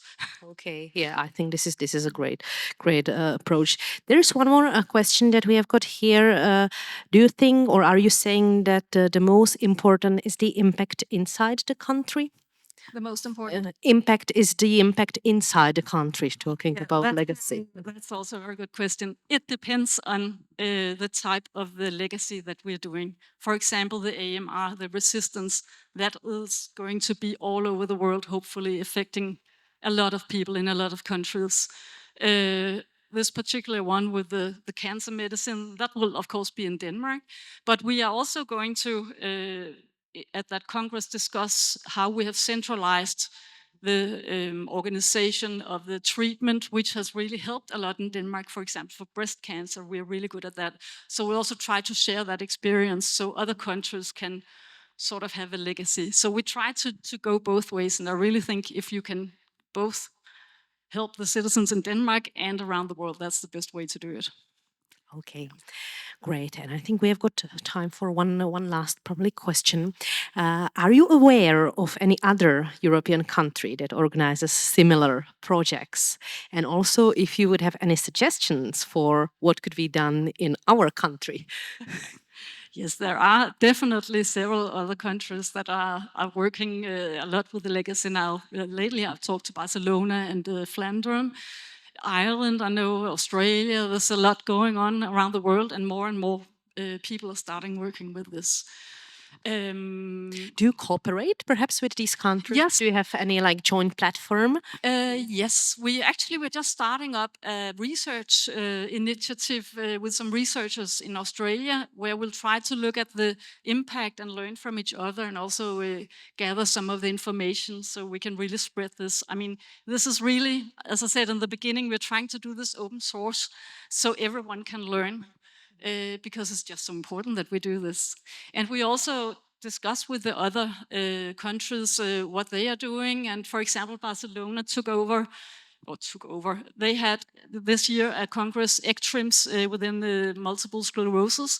We had that last year, so we had a meeting where we talked about what we did on the legacy side and what we would think you could have improved or do better, and what advice we could give them, and then they continued from there. So yeah, definitely. Yeah. Perfect. So that's it. So please, big round of applause for Gerda Marie Rees. Thank you very much for the wonderful presentation.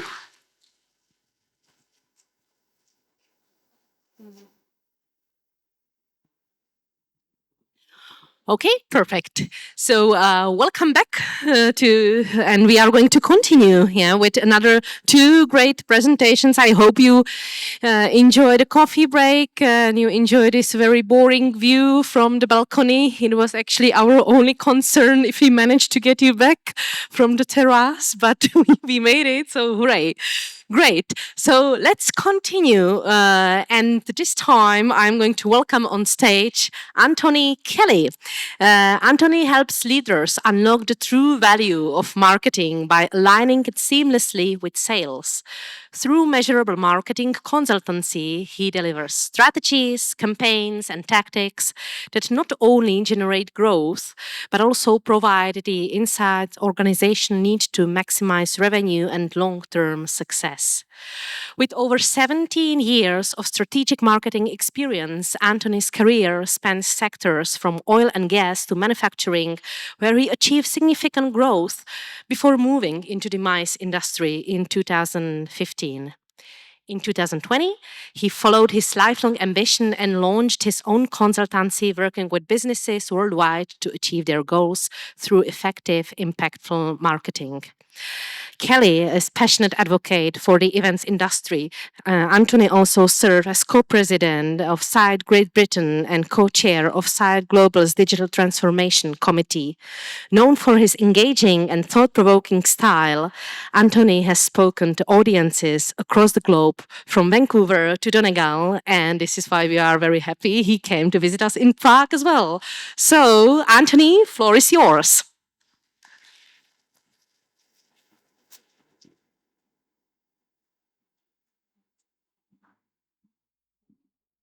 That was a very big welcome. I hope I fill it. So I do have some slides today, but I don't want this to be the gospel according to Anthony. So the first thing I want to understand is I'm not going to ask you to close your eyes, but I am going to ask you to raise your hand. So how many people in this room, 50% or more of your role is involved in sales? So if it is, quite a few. And then the same, how many of you, 50% or more, involved in marketing? Yeah? And how many of you do both sales and marketing? Oh, okay. So, I mean, I hate coming up and speaking to other people about sales and marketing because it's so subjective. And for me to sit here and say that I'm an expert, and there's no such thing as an expert in marketing because it moves so fast. Marketing moves faster than we can never imagine. And as I'm getting older, I know you don't believe it, there's new trends that's happening, what the youth of today in Gen Z, how they consume media, how they consume content is moving, very fast. So I want us to be collaborative here today and to work together. But I do have some slides and we'll go through them. But if at any point you want to interject or you have something to say, let me know and I will be coming back out to you again. So for me, the important thing is that sales and marketing work together. Often, I think they are treated in silos. That they are what we call where in the UK where the tail wags the dog. So they work separately, they don't work together, and often there's competition between the two. And I want us to try and stop that and to see actually how working together that we can achieve greater success. So bridging the gap is critical right now, particularly in our industry, because there is so much competition. Our industry has changed so much since COVID. The buyers want consistency, clear storytelling from awareness. I won't read all that.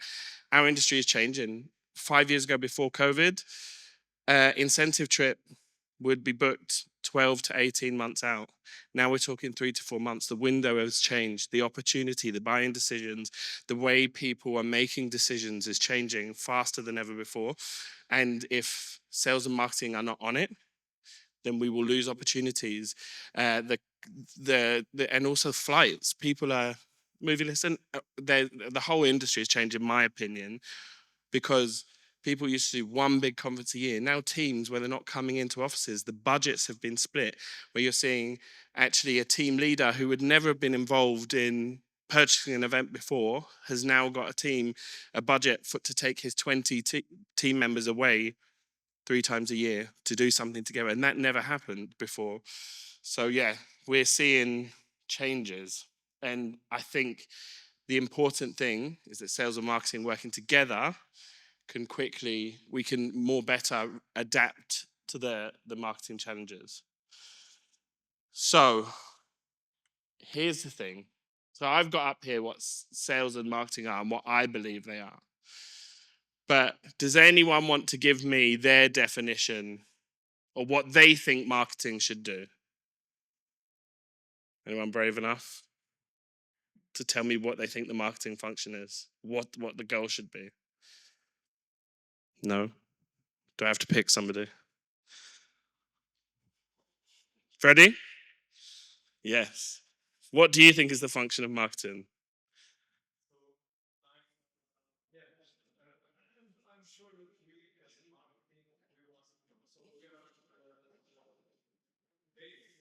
Mm. Yeah. Yeah. Okay, so yeah, we are like I think that we are I'm the old school, all marketing school, but Yeah. I think that for sure marketing is the rule of marketing is to prepare the base, the material, the information, the storytelling, whatever, Yeah. to help sales to do their part. Yeah. So this is my opinion. Good. I agree with most of that.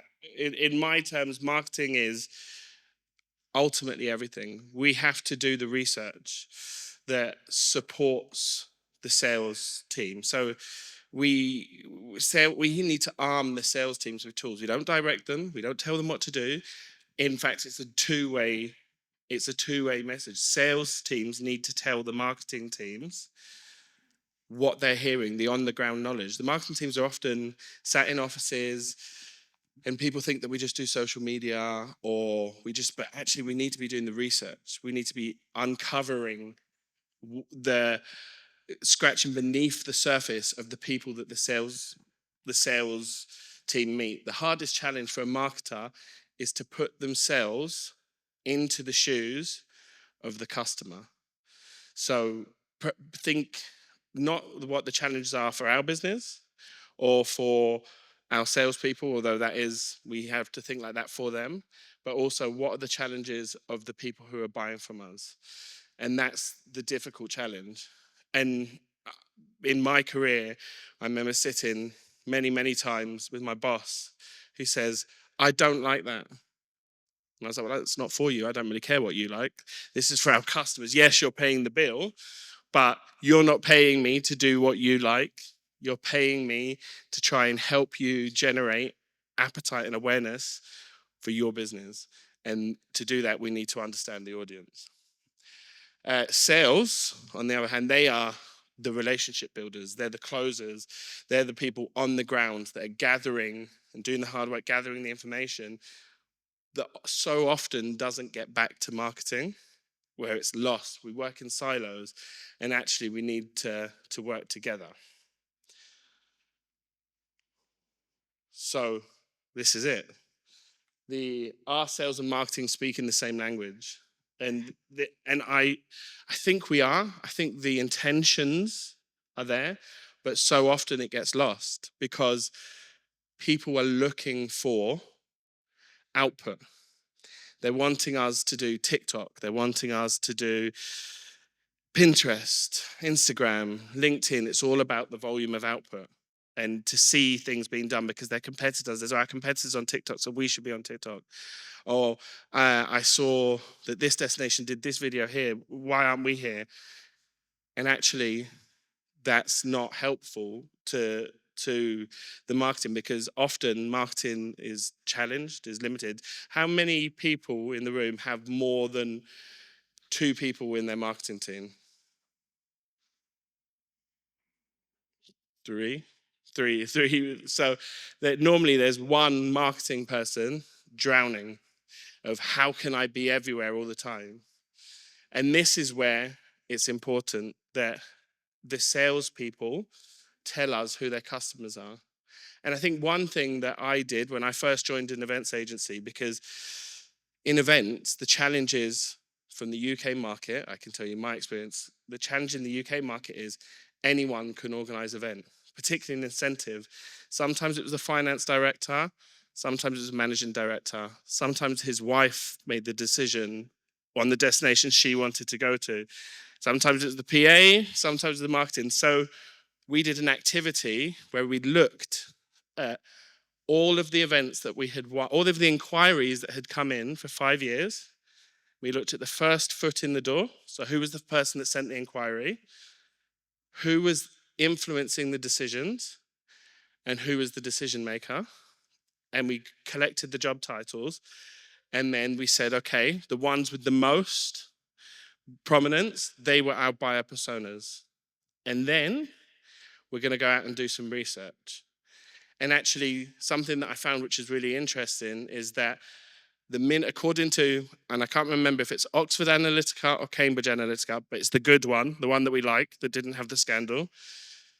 They said that the minimum viable sample is 30. So if we can get 30, so if we said, okay, it's going to be personal assistants in the tech sector, if we found 30 personal assistants in the tech sector and started to look at where they hang out, and we can do that easily by a bit of stalking. So if you go onto LinkedIn and you go down to the bottom of somebody's profile and you look at interests and groups, they're often publications, networking sessions, places where and those publications will have events and award ceremonies.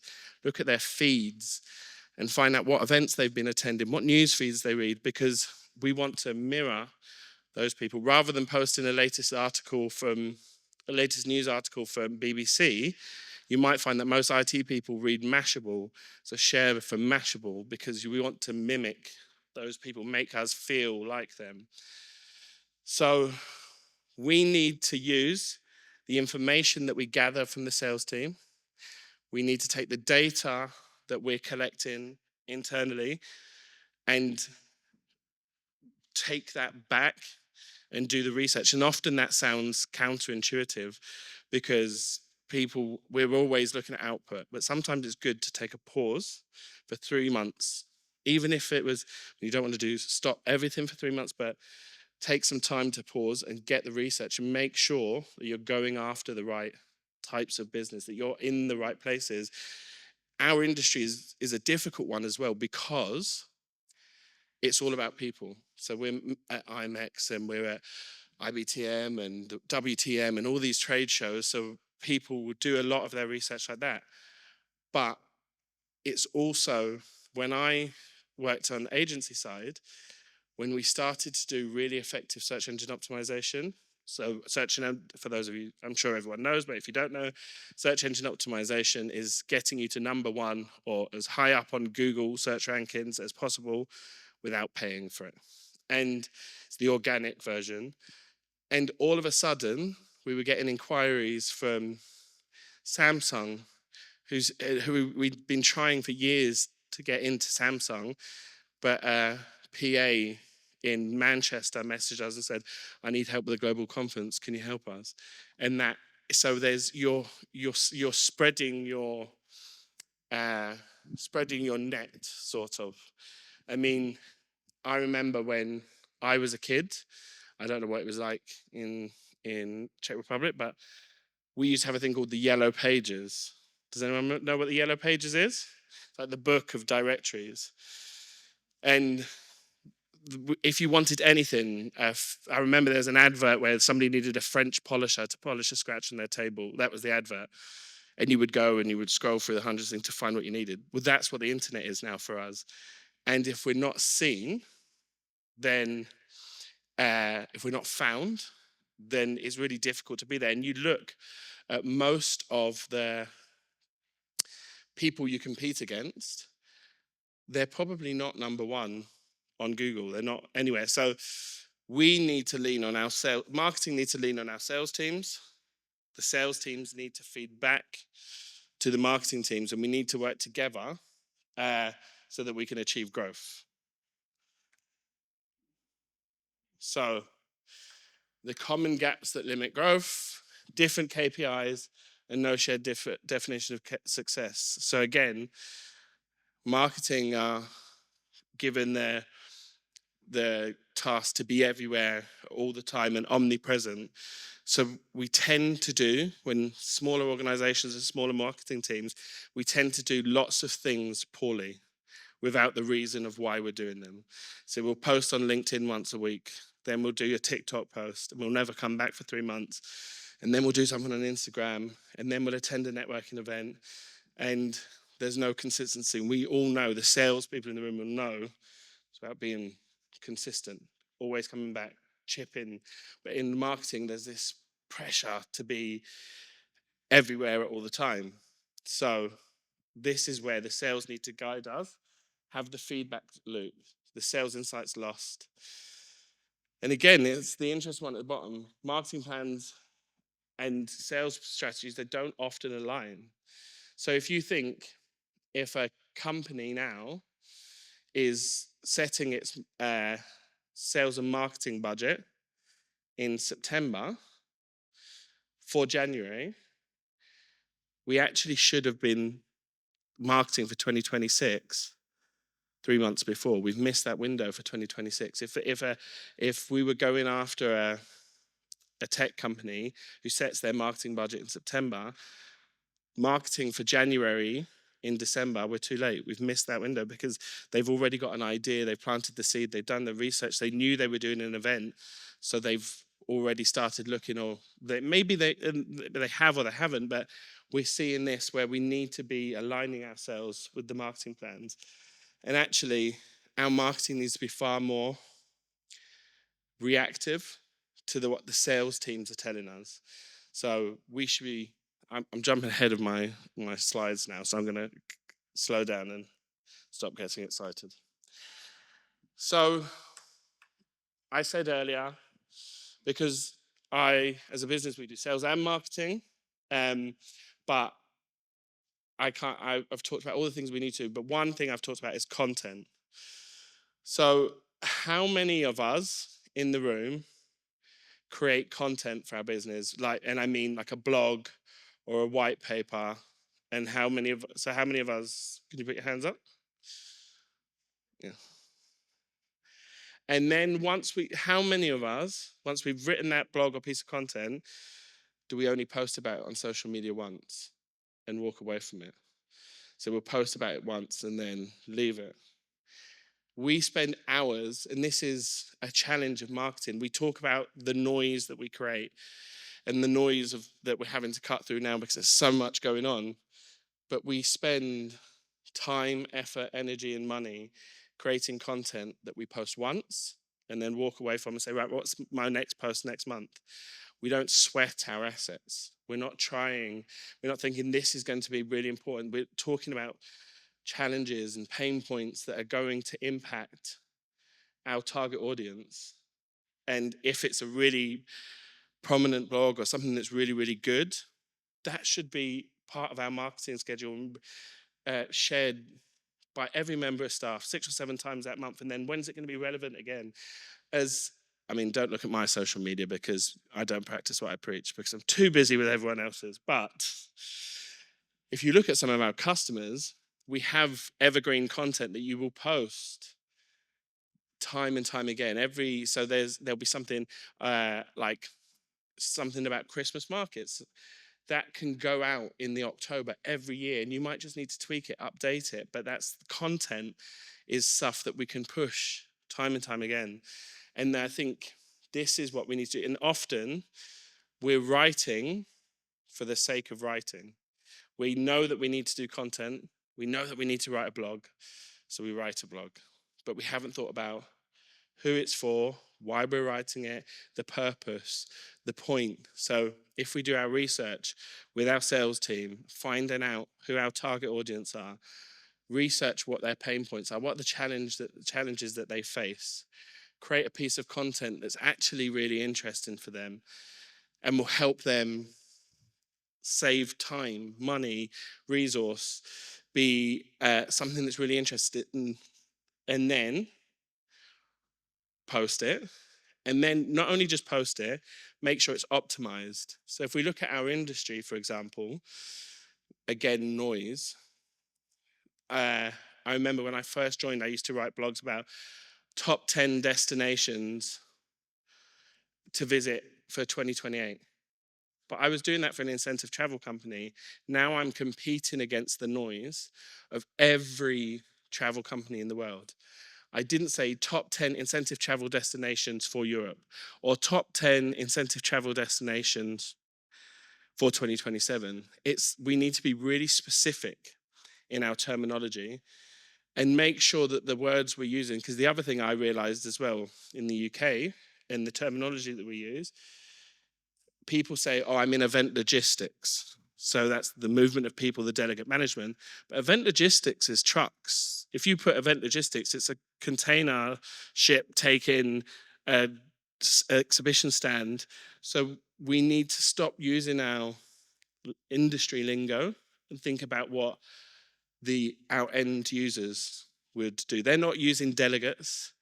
They're saying team parties and the challenges that they're facing are employee engagement. How do I stop employees leaving? How do I keep the best talent? How do I retain people? So this is where we need to create content. And if we think about the types of content that we create, we should create awareness content, consideration content, and decision-making content. If we look at the content that we've currently got on our website, it probably serves one element of that. And what we need to do is start creating funnels. So if we have a piece of content on our website that we really like, we need to think, right, what stage is that at? Is that the awareness? So awareness could be, I don't know, hotels with pools, or hotels with conference rooms, hotels with rooftop bars. That is an awareness piece of content. The consideration is, well, why would you choose this one? So then that might be a video of an event that's taken place, or it could be a testimonial, or views of an event happening. So in the challenges as well, and I speak about this, is that in every business we can have content for so you could have it for incentive travel, for award ceremonies. Our industry spans so much, so we need to choose a lane and be specific. Choose one thing or one or two things and do them really, really well. Choose LinkedIn, and it might be, so if we were talking about Slovenia, focus on sustainability. What is sustainable event? How are we going to do that? Pick a focus and do something really, really well rather than scattergun approach. So, if we could take a minute and discuss amongst yourself, is there a piece of content in your business that you could and figure out what stage of the funnel is it on at. Is it awareness, consideration, decision, and amongst yourself discuss what would be the next or the piece of content, the content that would come before that.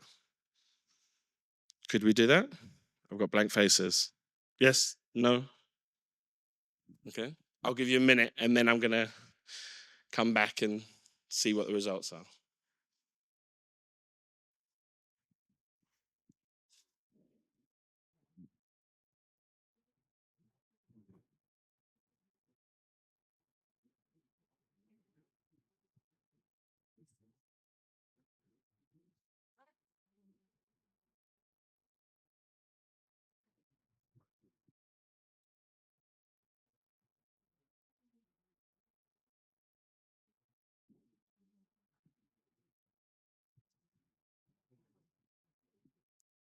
Does anyone have anything that they want to share or any input?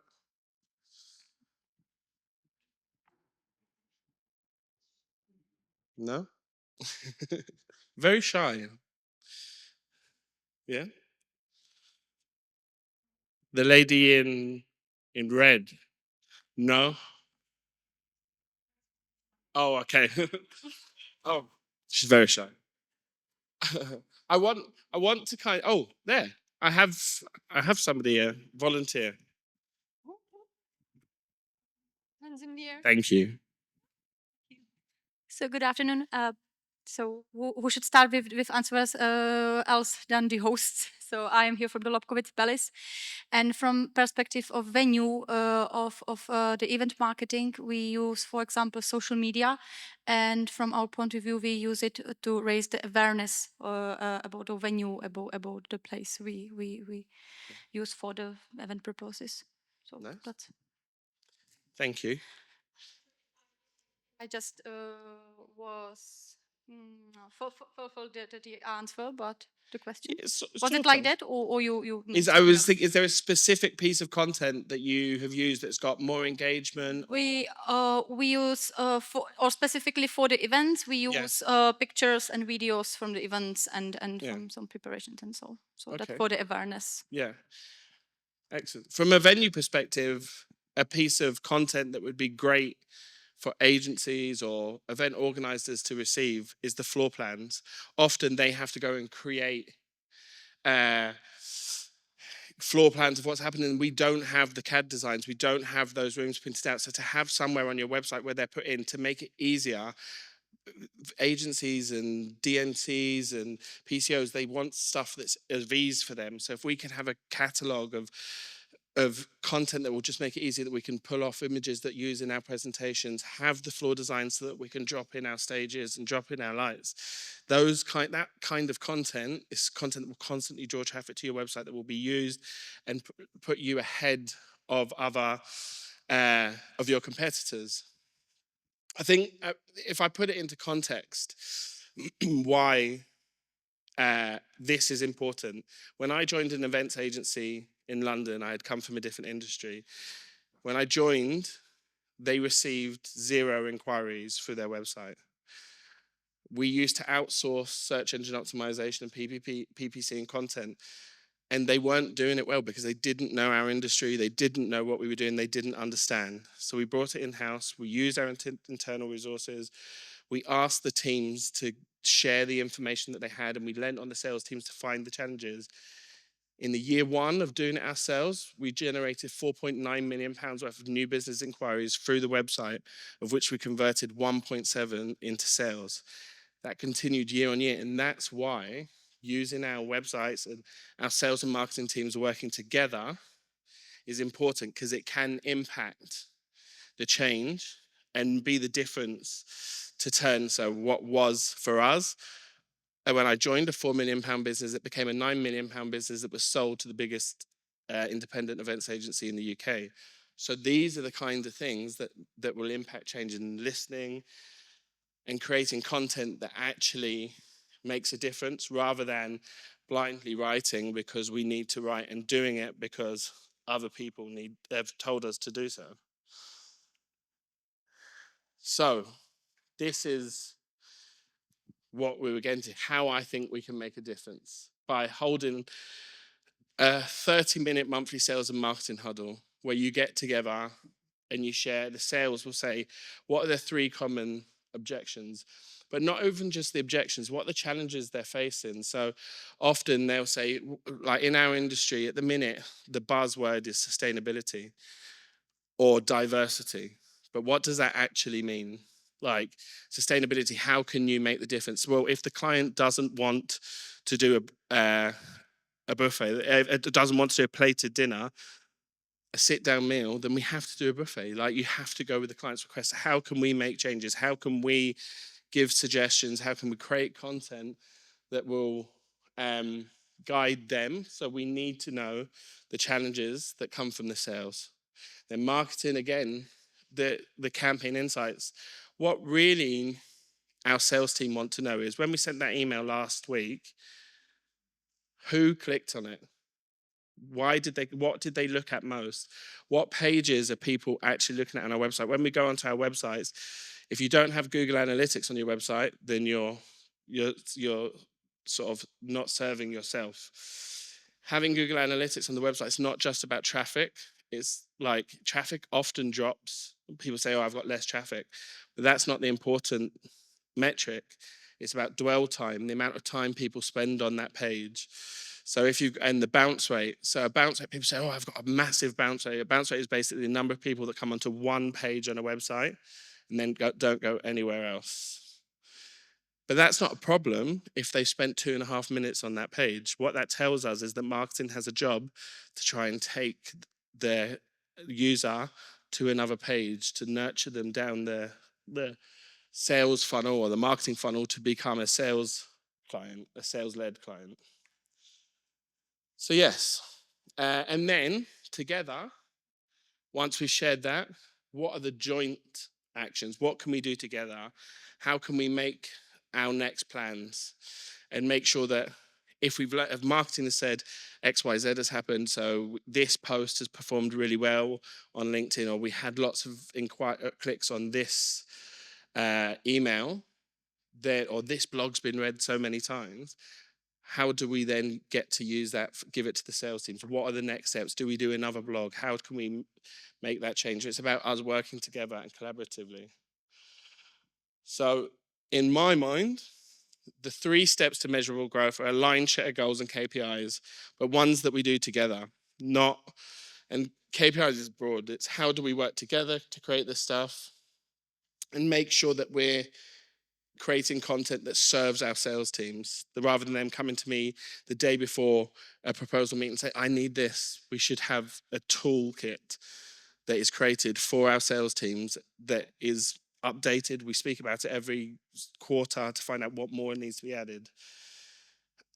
Activate and map out the content to buyer stages. So make sure that we're actually, if we have content on our website, that we're doing the journeys before and after.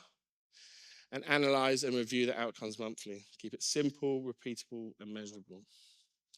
And I've got 8 seconds left. So we're there.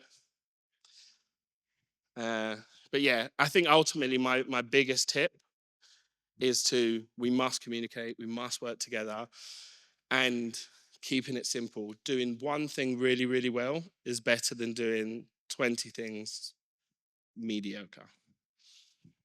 So, yeah. There we go.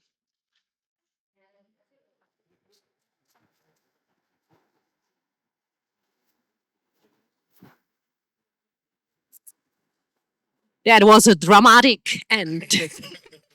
Well done. Perfect. Anthony, it was great. And I've got here several questions for you as well that came through Slido. So shall we start? Okay. So the first one is how to make the people from both groups, sales and marketing, to understand the language of their tribe. Of their tribe. Tribe, yeah. Okay. How to understand each other, yeah. So I think ultimately stop with the blurb, like the marketing spiel, and cut to the chase. People like marketers, we're very good at telling stories and talking around a subject, and rather than saying actually nobody opened that email, or that the reality is, and I think it's about setting expectations as well. So in certain campaigns, we have to set expectations immediately. I think people think an email campaign goes out and everyone's going to open it. Email campaigns are opened in an engaged list by 20%. Only 2% of them will actually click and take an action. So it's a numbers game. And if you only have 300 people on your mailing list, only 1 or 2 people are going to click on that. And then whether they will actually do anything from it. So I think we need to cut to the chase, stop using all the blurbs, stop trying to cover your backs. Actually, sales and marketing are on the same team. We have to work together. Marketing should be a profit center just the same way sales should be a profit center. They should make money. So yeah, and just realize that we're all working together is my thoughts. Well, I have got here one more question to your opinion, right? So, what is, according to you, the basic rule when looking for the main communication of a country and what mainly needs to be taken into consideration? Okay. Read that for me again. Can you read it again? Yeah, so if you want to communicate a country, for example, our country, what would be mainly the needs to be taken into consideration? Okay, so the first thing that I would do is look at what's currently happening, what's the current noise. So we have tools. In fact, I have some here. So if I look at, so I was doing some research earlier. If I type in events in Prague, there is about 40 monthly searches globally. If I look at conference centers in Czech Republic or Czechia, again, globally, about 20 monthly searches. So what I have figured out is that the lowest barrier to entry, what people are searching for, so hotels in Prague, 48,000 people search globally for hotels in Prague. So we need to start thinking about our lowest entry point.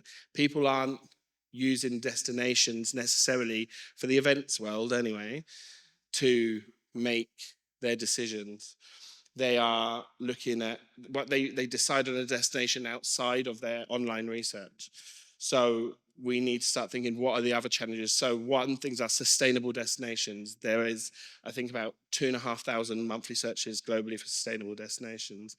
Safe destinations is another one. So if we look at all of the keywords that are currently being searched, the information that we have, then we can start to create content that will support the marketing. And also we have to realize that in our industry, particularly the mice industry, some of it is done offline. We do have to go the traditional way. That is done through relationships and on trade show floors.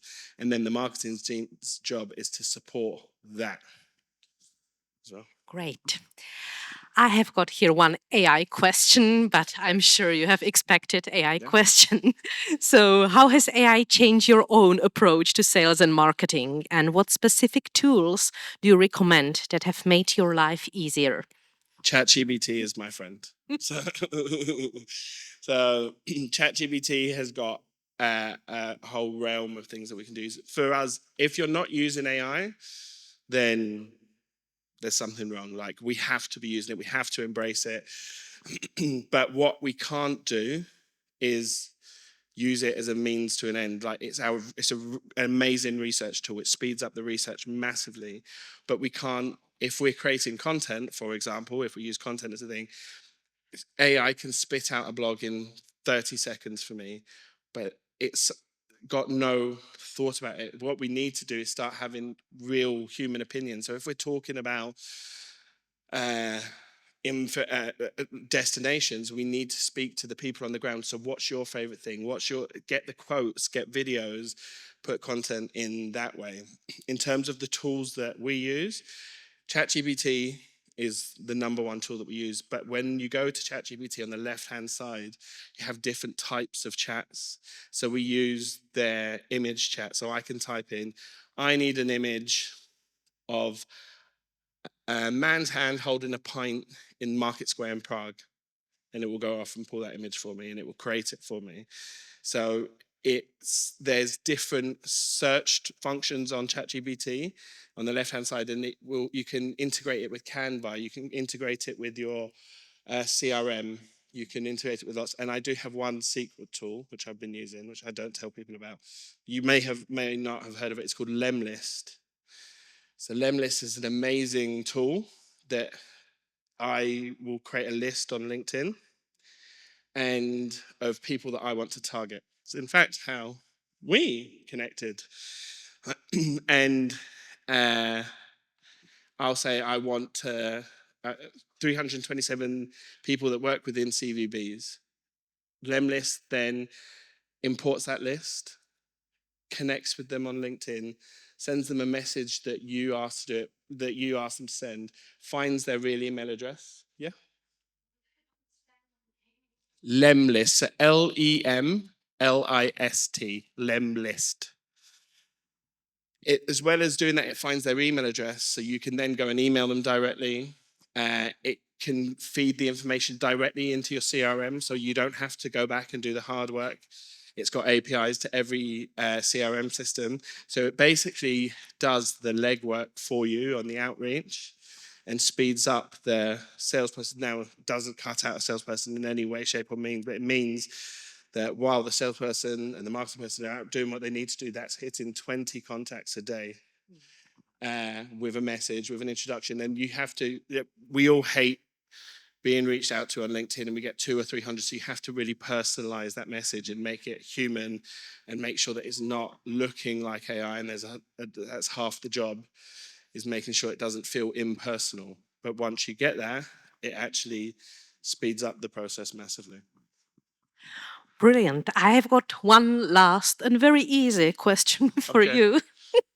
What is the biggest challenge that we all in the travel industry are facing today? Ooh, okay. And we have got like one last minute, so you don't have to think about it that much. Uncertainty is the biggest challenge that we're facing today. People can't make decisions because our customers aren't able to move forward because they're not wanting to make decisions if their budgets aren't right. So uncertainty is causing, we've got mass political uncertainty in every major country in the world. People are scared to make decisions, and that, I think, damages our industry the most. I personally lost 3 clients in May when there was the war between Iran or there was the tensions between Iran, because my client said, most of my clients come from America and they just feel like we're all one country. So I can't commit to a year's contract.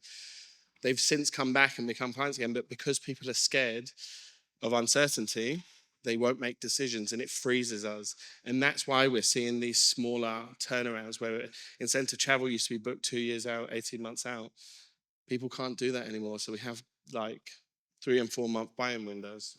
So I feel that's damaging them. Yeah, I think we feel it probably the same. All right, so that's it. It was the final question for you. Oh, is that? Yeah, and a final round of applause for you as well. Thank you very much, Anthony. Thank you.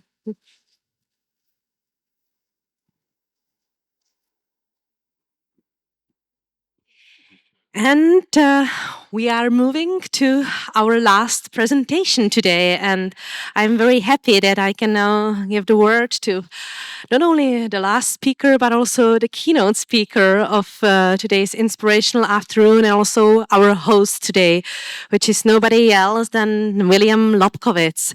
And William was born in Boston to an American mother and Czech father. He graduated from Harvard University, where he studied European history and music. He worked for 6 years in banking and real estate. And since returning permanently to Prague in 1991 and completing his family's cultural heritage restitution and restoration efforts, William, together with his parents and his wife, Alexandra, founded the House of Lobkowitz, establishing the bedrock of its vast cultural heritage oversight. William has served on many culture and educational boards, including the Fulbright Commission, the Ladislav Sutnar Faculty of Design and Art, and the American Chamber of Commerce in Prague. The family has received several awards and recognitions, including the European Trebia Award in 2007 and the International Preservation Award from the Preservation Society of Newport County in 2017. So William, welcome home, and the floor is yours.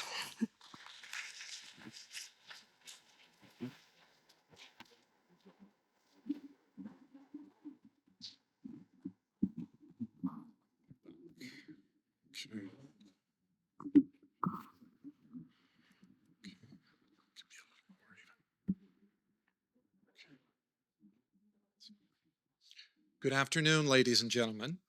My name is William Lobkowitz, and on behalf of my family and the House of Lobkowitz team, it's a pleasure to be here with you in this year's Czech Convention Bureau gathering. I'm the founder and chairman, as you just heard, of our cultural organization, House of Lobkowitz, based here in the Czech Republic. And we manage 5 cultural heritage sites offering full-service event design and hospitality management, cultural tourism experiences, and the Lobkowitz Collections, which is one of Europe's oldest and finest private art collections, comprised of items dating back over 2,000 years. Legacy is something very important, not only in our family's history, but in the formation of our vision at House of Lobkowitz. A legacy is both the continuation of something that predates us and something that you want to leave behind for future generations to carry forward. Legacy is about stewardship, taking care of something every day over time, something that will outlast you. And I believe the strongest legacy of humanity is culture. And at House of Lobkowitz, we're in the business of culture. So today I want to talk to you about the power of culture and how it has defined our family's journey of loss, recovery, and return, and why it is our responsibility to preserve and transform culture to make it relevant today and for future generations. But in order to know where you're going, it helps to know where you've been. So let me take you back 700 years in history when our family was founded, but don't worry, it'll be very brief. Since the 14th century, my ancestors have played an active role in European politics and society. They were military leaders. They were chancellors of the Kingdom of Bohemia for the Habsburg emperors, and they made marriage alliances with powerful women who were among the leading aristocratic families in Europe. But perhaps most importantly, they were avid patrons of the arts. They commissioned and collected everything, from paintings and books to arms and music. And as a result of their leadership, their patronage, and service over many generations, our family amassed castles, art collections, a library, a huge family archives, all of which today makes up the Lobkowitz collections. But this heritage was not preserved intact for 700 years. It has survived a remarkable history.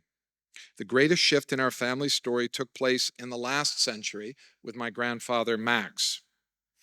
It was the transition from the old imperial world to the new world of a democratic society in 1918 after the fall of the Austrian-Hungarian Empire. Max, who was a diplomat, served and supported the foundation of a new democratic republic of Czechoslovakia. But as political turmoil escalated in the 1930s Europe, the security of our family and heritage became increasingly uncertain. In March of 1939, Max's wife, Gillian, was on a train to London when she, by coincidence, overheard German officers talking about the upcoming Nazi invasion of Czechoslovakia.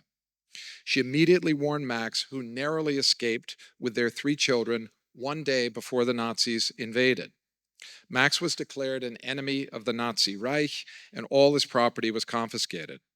The castles and palaces became Nazi indoctrination centers and prisons, and the art collections were stolen and dispersed.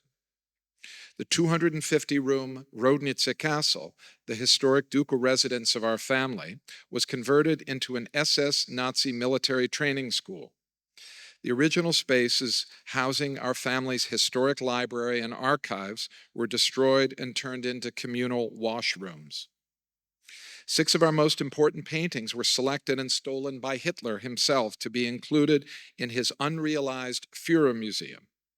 These paintings were ultimately recovered in a salt mine in Austria by the Monuments Men, who recovered over 5 million cultural objects during the war.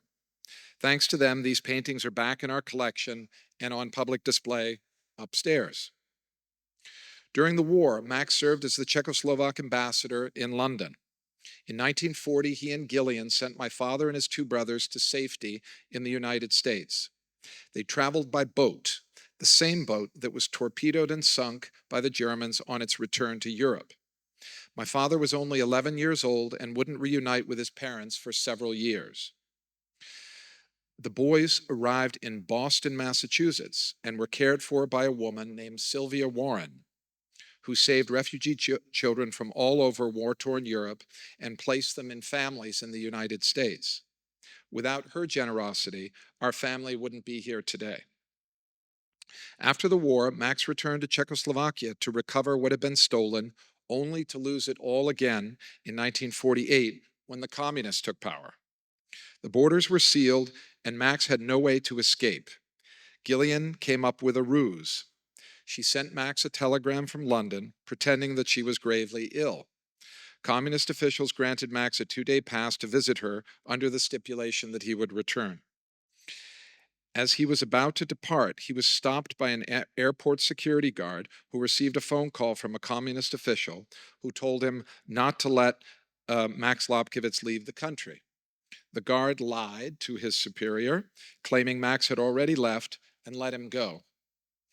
It reminds us how one generous act of kindness can change the course of a life.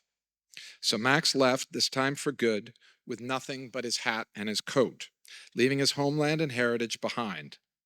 He and Gillian eventually joined their children in the United States, where they remained in exile, and they never saw their home again. Their son, my father, Martin, started a new life, as so many refugees did. He volunteered to fight in the Korean War, began his career as a door-to-door salesman, selling knives and vacuum cleaners, and then worked as a stockbroker in Boston, where he met my mother and raised me and my siblings. Though I grew up in Boston, I was always fascinated with my family's history from a young age. And then that remarkable day came in November of 1989. I watched the Velvet Revolution unfolding on my television set, and I felt a strong calling of the roots to return to my ancestral homeland and see what remained of our family's heritage. In 1991, I returned permanently to Prague with my wife, Sandra, who I basically tricked into marrying me, telling her it would be really fun, and why doesn't she move over here with me?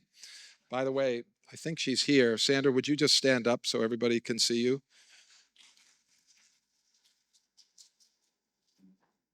She has been both my life and business partner for 35 years. It is possible to work with your spouse, I'm here to tell you. And she manages our nonprofit foundation and all our educational programs. And by the way, everything that you see that's beautiful here in the palace, including the collections, that's all her work and her team. It was then, this time, so in 1991, that President Havel and the Parliament passed restitution laws, which enabled the return of confiscated property from the communists, and an opportunity that our family never thought would be possible. So I arrived in Prague with only a few words of Czech, and the phrase that was the one I used the most was "strč prst skrz krk."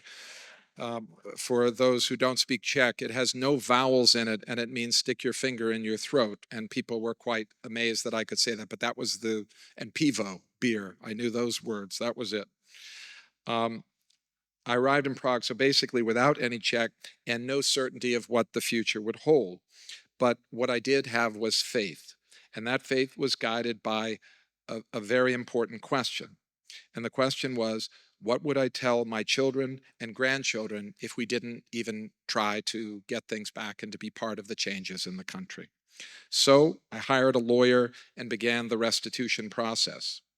Now, you might be thinking that restitution was just a matter of signing a few papers at an office, but that was not the case at all. First, we had to find the public records that proved our family's ownership of our confiscated possessions. I spent a lot of time at state archives and ministries and filed thousands of claims on this typewriter. The second step was seeking out the physical castles and art collections and arranging their safe transportation and storage. And like a treasure hunt, piece by piece, we put this heritage back together, working in cold, dusty, and damp conditions. The restitution took over 25 years, and unfortunately, most of my hair, as you can see. Today, we manage this heritage under our cultural organization, House of Lobkowitz, which includes 5 heritage sites. So the Lobkowitz Palace that you're in, Nelohozovec Castle just outside of Prague, the Antonín Dvořák Birthhouse, which we just opened about 2 weeks ago, also in Nelohozovec, Rodnice Castle, and Strekov Castle, all of which are open to the public. 20,000 movable objects make up the Lobkowitz collections, also a 65,000 book library, and over 30,000 boxes and folios of archival material that is something around 5 million documents, as well as the oldest family winery in the Czech Republic, founded in 1603. To some, this vast restitution might sound like a dream, but the reality was no fairy tale. This is what it looked like. The castles and artifacts returned severely damaged and neglected under the Nazi and communist regimes. Derelict interiors, dilapidated floorboards, crumbling castles, broken molding and tarnished artwork. It was devastating to see what once was and what remained. We knew this heritage desperately required restoration, but it also needed a new mission: to preserve, study, and share them with the world for the first time in history. We recognized the significance of this heritage, one that was not just about family anymore. It was something much bigger than us. It was about our shared cultural heritage. So we took on the title not of prince and princess, but of custodians of culture. Because our family returned as refugees, we no longer had the financial underpinnings of our ancestors. And furthermore, restitution did not just mean restituting the physical collections and castles. It also meant restituting all of the accumulated debt and damages they had endured. So we had to begin rebuilding from scratch and finding new revenue streams to support our ambitious cultural undertaking.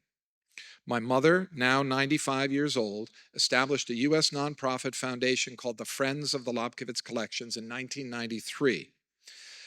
Through this foundation, which continues to fundraise for the collections today, we were able to raise the first critical funds to restore this heritage and open our first exhibitions to the public. We were honored to have President Václav Havel open our first exhibition in Nelohozovec Castle in 1997. Without him, our family wouldn't have had the opportunity to return to our native country. Transforming these castles took many years of hard work and investment. And let me show you just a few examples of their transformation. In 2007, we opened the Lobkowitz Palace here in Prague Castle, which you can see before and after. The same year, we installed a new exhibition at Nelohozovec Castle, which you can see before and after. Next to the castle, we renovated a historic priest's house and converted it into a scholars and student residence. In our most recent transformation, the Antonín Dvořák Birthhouse, which is also in Nelohozovec. Now, with this restored infrastructure, we have brought these spaces to life with events, activities, and music. We founded Lobkowitz Events Management in the mid-90s to organize cultural tourism activities in our palace and castle spaces, from concerts and weddings to conferences and gala dinners. We offer festivals like our Pumpkin and Advent festivals, which are especially tailored for young children and families. We also arrange special packages, such as wine tastings of our award-winning vintages, which can be enjoyed in our historic wine cellars in Rodnitzer Castle or in our vineyards for a picnic.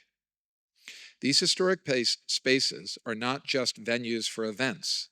They invite you into their storied history, while you create new memories within them. And then you become part of their living history. By choosing to do an event in any of our sites, you are promised a unique experience surrounded by original works of art in their authentic, centuries-old setting. You are also helping to keep the spirit of this heritage alive. One of the most important pillars of our cultural work is education and research. We offer opportunities for students and scholars of all ages and backgrounds to engage with the collections. We have also established internships, study abroad, and residential programs for undergraduate and graduate students from all over the world to have a unique, hands-on experience, allowing privileged access to a breadth of primary source materials. Our children growing up have been part of our cultural work from a young age. Representing the next generation, they're helping to actively transform this culture to make it relevant for today and the future. More recently, they have led our efforts as we enter into a new digital era. The onset of COVID was a catalyst for us to turn digital. With the cessation of tourism and strict travel restrictions, we had to close to the public and had no means of supporting our collection and team. We immediately recognized the need to transform our activities to an online platform. We started with virtual tours of our collections, both for the public and customized private tours for companies who are interested in offering virtual off-site activities to keep their teams connected. These included Amazon, Google, Boston Consulting Group, and McKinsey, to name just a few. These tours allowed us to share the collections with an even wider global audience. We also launched a video series called Art in 60 Seconds, entertaining and informative videos that highlight the story of an object in our collections in just 1 minute. And I'll let you see a little bit of something called a xylotech.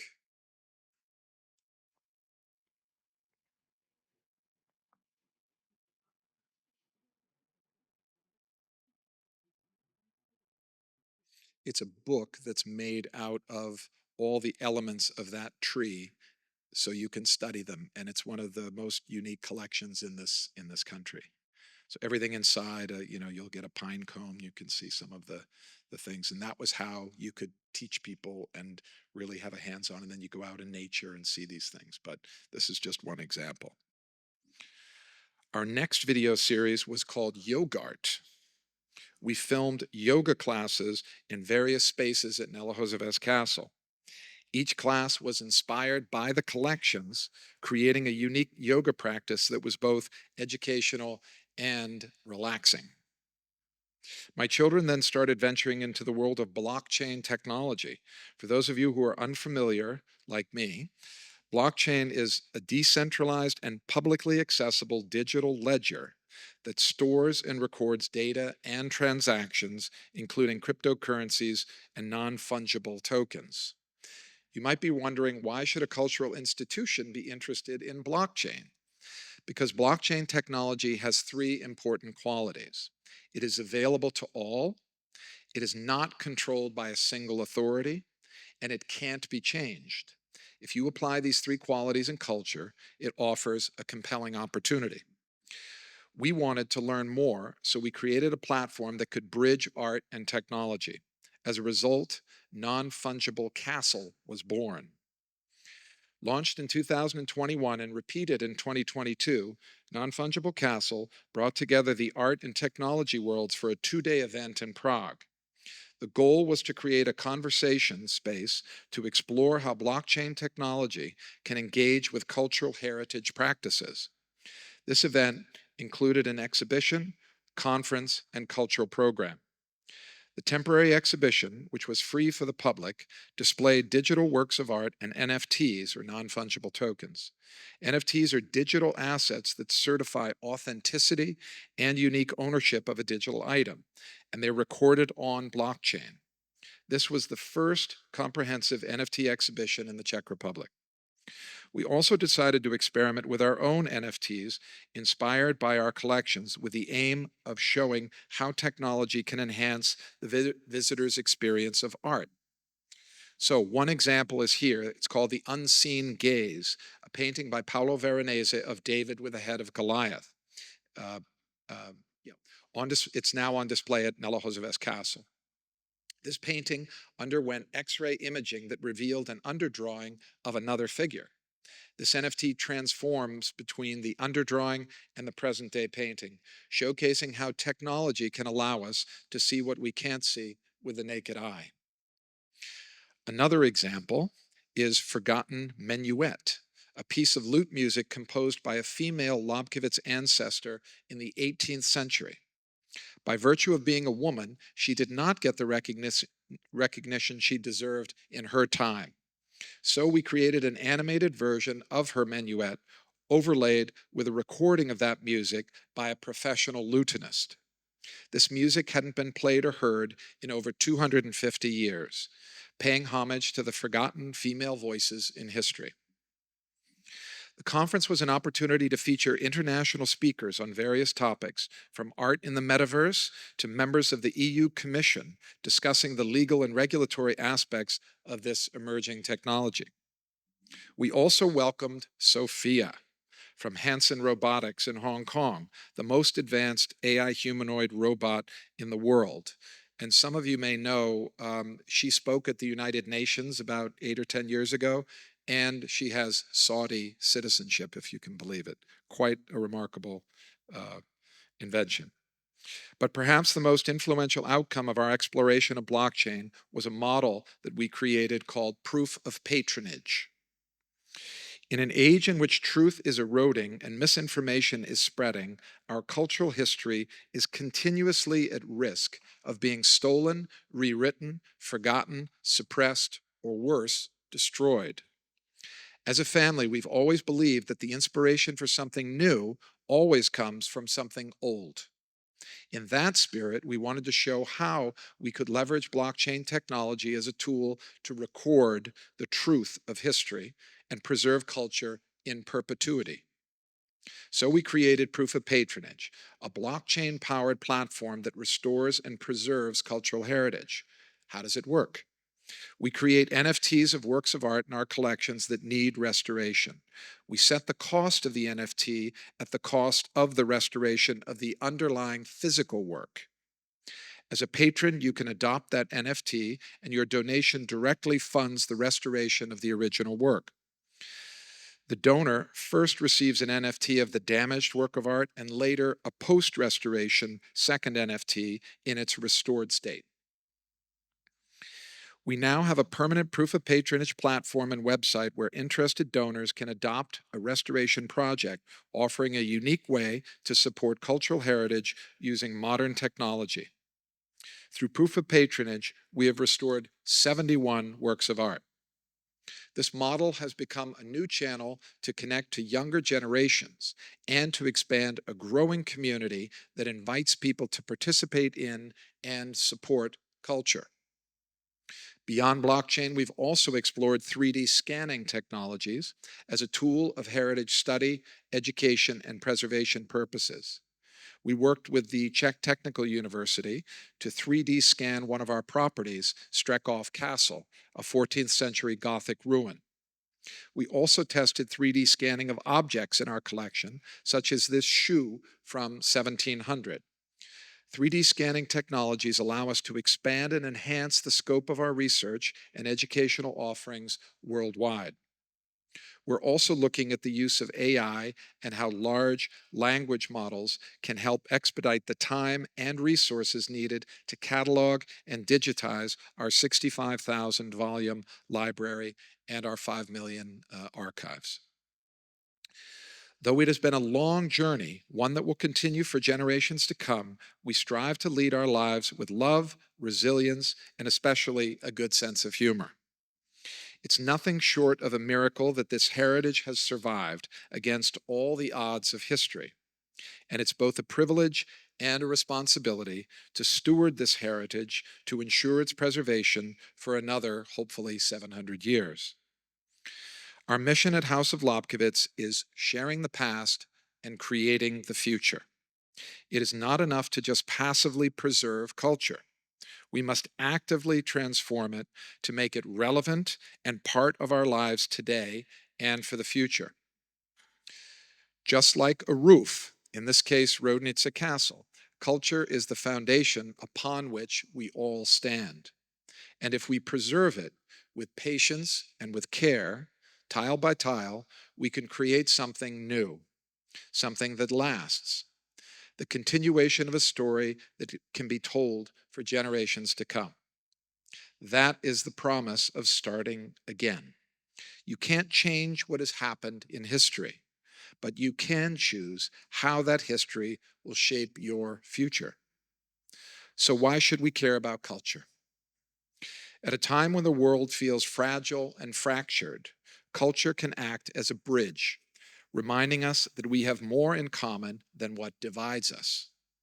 With your help, we can continue to champion culture in all its forms for generations to come. So to all of you here in the Czech Republic, we have a unique and rich cultural history to offer the world. I invite all of you to join us on our mission to make it meaningful and available to visitors of all ages and backgrounds, to contribute to the long-lasting cultural impact that our country can bring, just as it has for centuries. Thank you very much.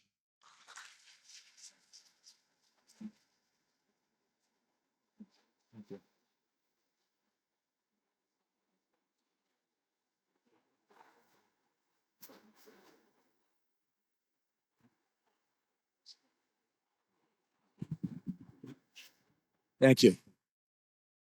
Very different than the other conversations you've been having today, but anyway. I would hear some very nice questions for you. So let's start with them, right? Okay, so the first one, please advise how to connect the meeting industry and culture.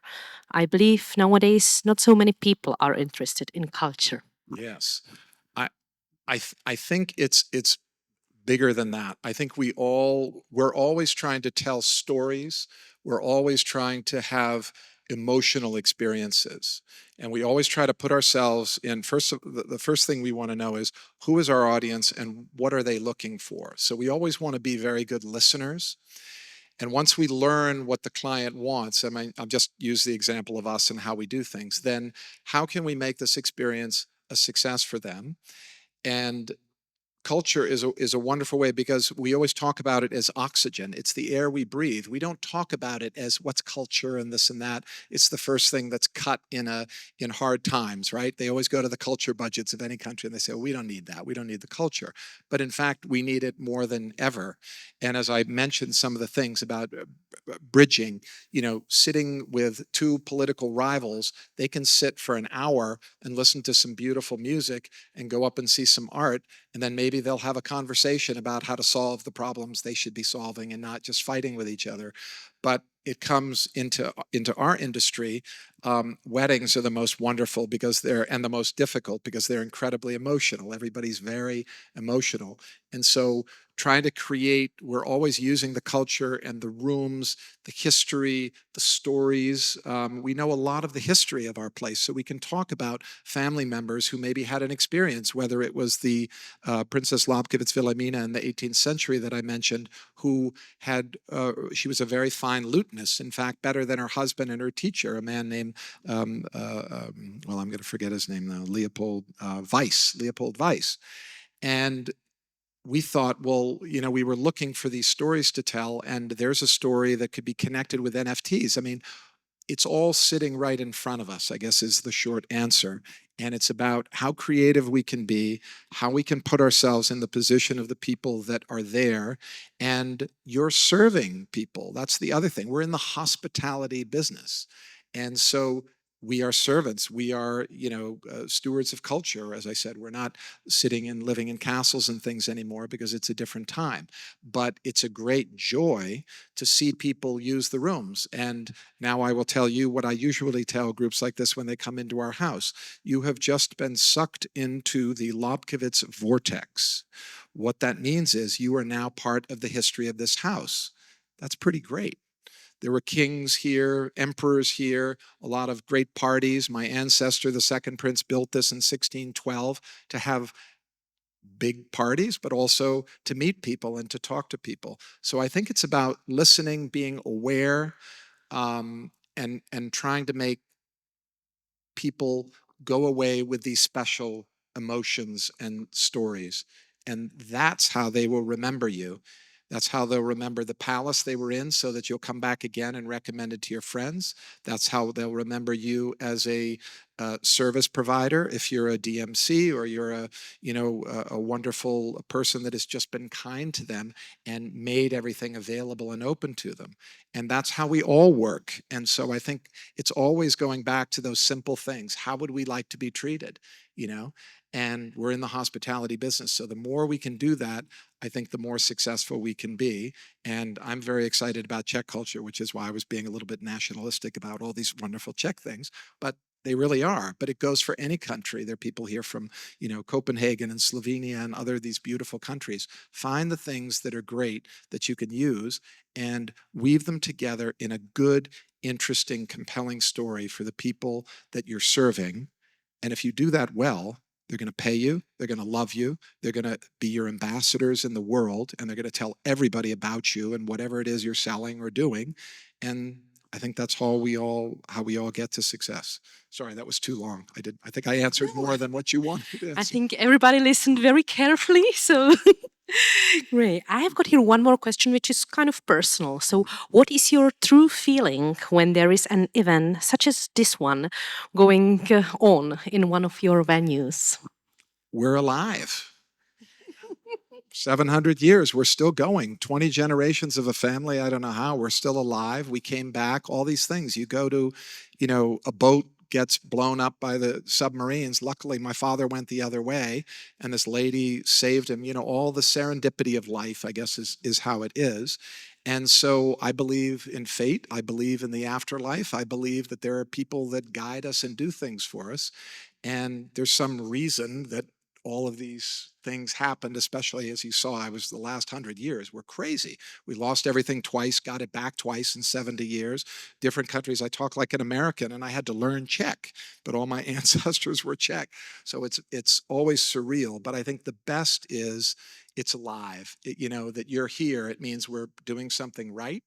And if we've been nice to you today, or if you've been inspired, or both, then maybe you'll tell somebody else about it, and then they can come and have an experience. But this is how things become important for people. In America, we don't have ministries of culture, or taxes that pay for culture, and that was always trouble. I do a lot of fundraising and have raised tens of millions of dollars, and tried to persuade Americans why they should give me money to make an exhibition here, or to fix old buildings. And the difference is in America, and why I go there so often, is not only do they fundraise more, and they have very good tax incentives to give to charity, that's also true, but we don't have anything like that, the ministries of culture, and that your taxes can support these things. And so what people do is a community gets together, and it's usually a core group of people of, it can be 2 people, but it can be 200 people. And they say, let's save this church. Let's save this great Frank Lloyd Wright house. Let's make a zoo. Let's make a town library. And what it does, it's a very special thing in America, because it's sort of the culture. You kind of get together and then everybody gets excited and everybody's on the same team. And when you do that, I mean, we were hearing about it in your marketing thing. You got to get the sales and marketing people talking like one team. I mean, I think these are always the biggest challenges, is finding common cause, common, interests, and then you become soldiers in arms. I mean, this is what we're constantly doing, and it's a never-ending job, as you know. But you have to engage people. So we spend a lot of time with all of our with our team and trying to find places where we're learning about our clients or we're doing the work. But we try to find places that will stimulate that interest, will stimulate excitement, because we can't, we work 75% of the time, right? And so many of us, so many people hate their jobs. And I love my job. And there's endless problems, but I think everybody's looking for something they can give back to. And we all feel that way, and we feel better when we do that. So that's what I love about the place being alive, but also I think we're in the best industry you can be in, because you have a chance to serve people and make interesting things and have all kinds of problems, but also overcome things. And it's very rewarding, it's very stimulating, and it's a great way to live your life. So I think we've got a terrific industry. Again, I didn't Very answer the nice. question maybe, but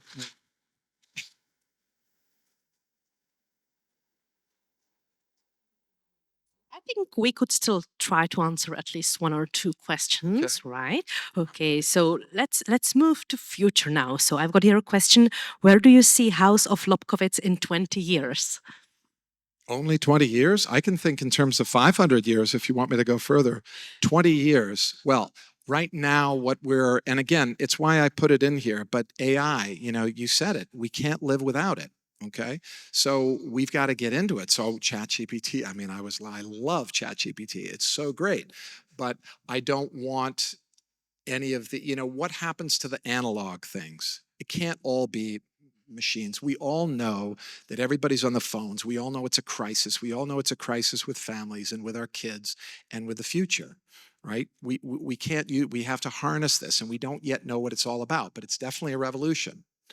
And as we always like to say here, when people say, well, the traditions, everybody talks, or ask me about the traditions every family. This is a tradition. Why are you changing a tradition? Well, Beethoven's Eroica Symphony, which turned the world upside down in 1804, that was an innovation when it came out, and now it's a tradition. So AI, yeah, it's the latest revolution. So how do we embrace it? But how do we embrace it without losing our humanity, without losing original works of art? How do we play with that? That's what proof of patronage is about. How do we bring it in, make it fun, deal with it? All these wonderful things about it, which is, having a painting restored, but putting it on blockchain is this irrefutable, it's this receipt of that restoration that can never be lost, because there are all these hundreds of thousands or millions of computers that all have this. So no one can erase that. No one can say the Holocaust didn't happen. No one can say that painting didn't get restored. No one can say, the Beethoven, we have Beethoven's receipt upstairs in paper. What if this place burns down? We have that on blockchain technology. So we know that really did happen. He really did get 700 guldens from the 7th Prince Lobkowitz to have the Eroica dedicated to him, which my ancestor actually went bankrupt because he did that too often. But anyway, that's another story. So all of these things have, I think the answer in 20 years is, of course, I have no idea, but I have some ideas. And I think you work towards a future that is where you're coming from and what you're living with. So we have these physical things we want people to come and see and touch and be part of, and do educational programs around and be inspired by them, and create more, students and museum directors. But we also want the banker who's going to make $1 billion at the age of 50. He's going to be saying, I've got everything. And he's going to think back on his life, and he's going to say, what were some of the great times in my life? And he's going to remember, as an 8-year-old at the same age as Dvorak, of going out to Dvorak's house, and when he was playing the violin at 8, And like, how did a poor butcher's son become this inspiration? We call it the house of inspiration. It's not a birth house. They didn't have anything. There's nothing in there, but it's a house of inspiration. Dvorak listened to everything around him and put it into his music and made a career in it that we're still listening to today. So maybe that 50-year-old becomes one of the great philanthropists of the future, as Bill Gates turned from his business and now has been curing, malaria and all the other things he's been doing. So I like to think there's just so many possibilities. And I think also you have to keep going. Don't get discouraged. We have ups and downs. The world is really crazy right now, and we have to just keep going. I think we have to build our communities. We have to stay together, stick together, and come through it. So optimism, but we'll get to where we're supposed to be, and I'm very optimistic about the future. That was Willem Lobkowitz. Thank you very much for listening.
I believe this is the true power of culture, and when we are listening to these very talented musicians, I guess our future is something very positive, doesn't it?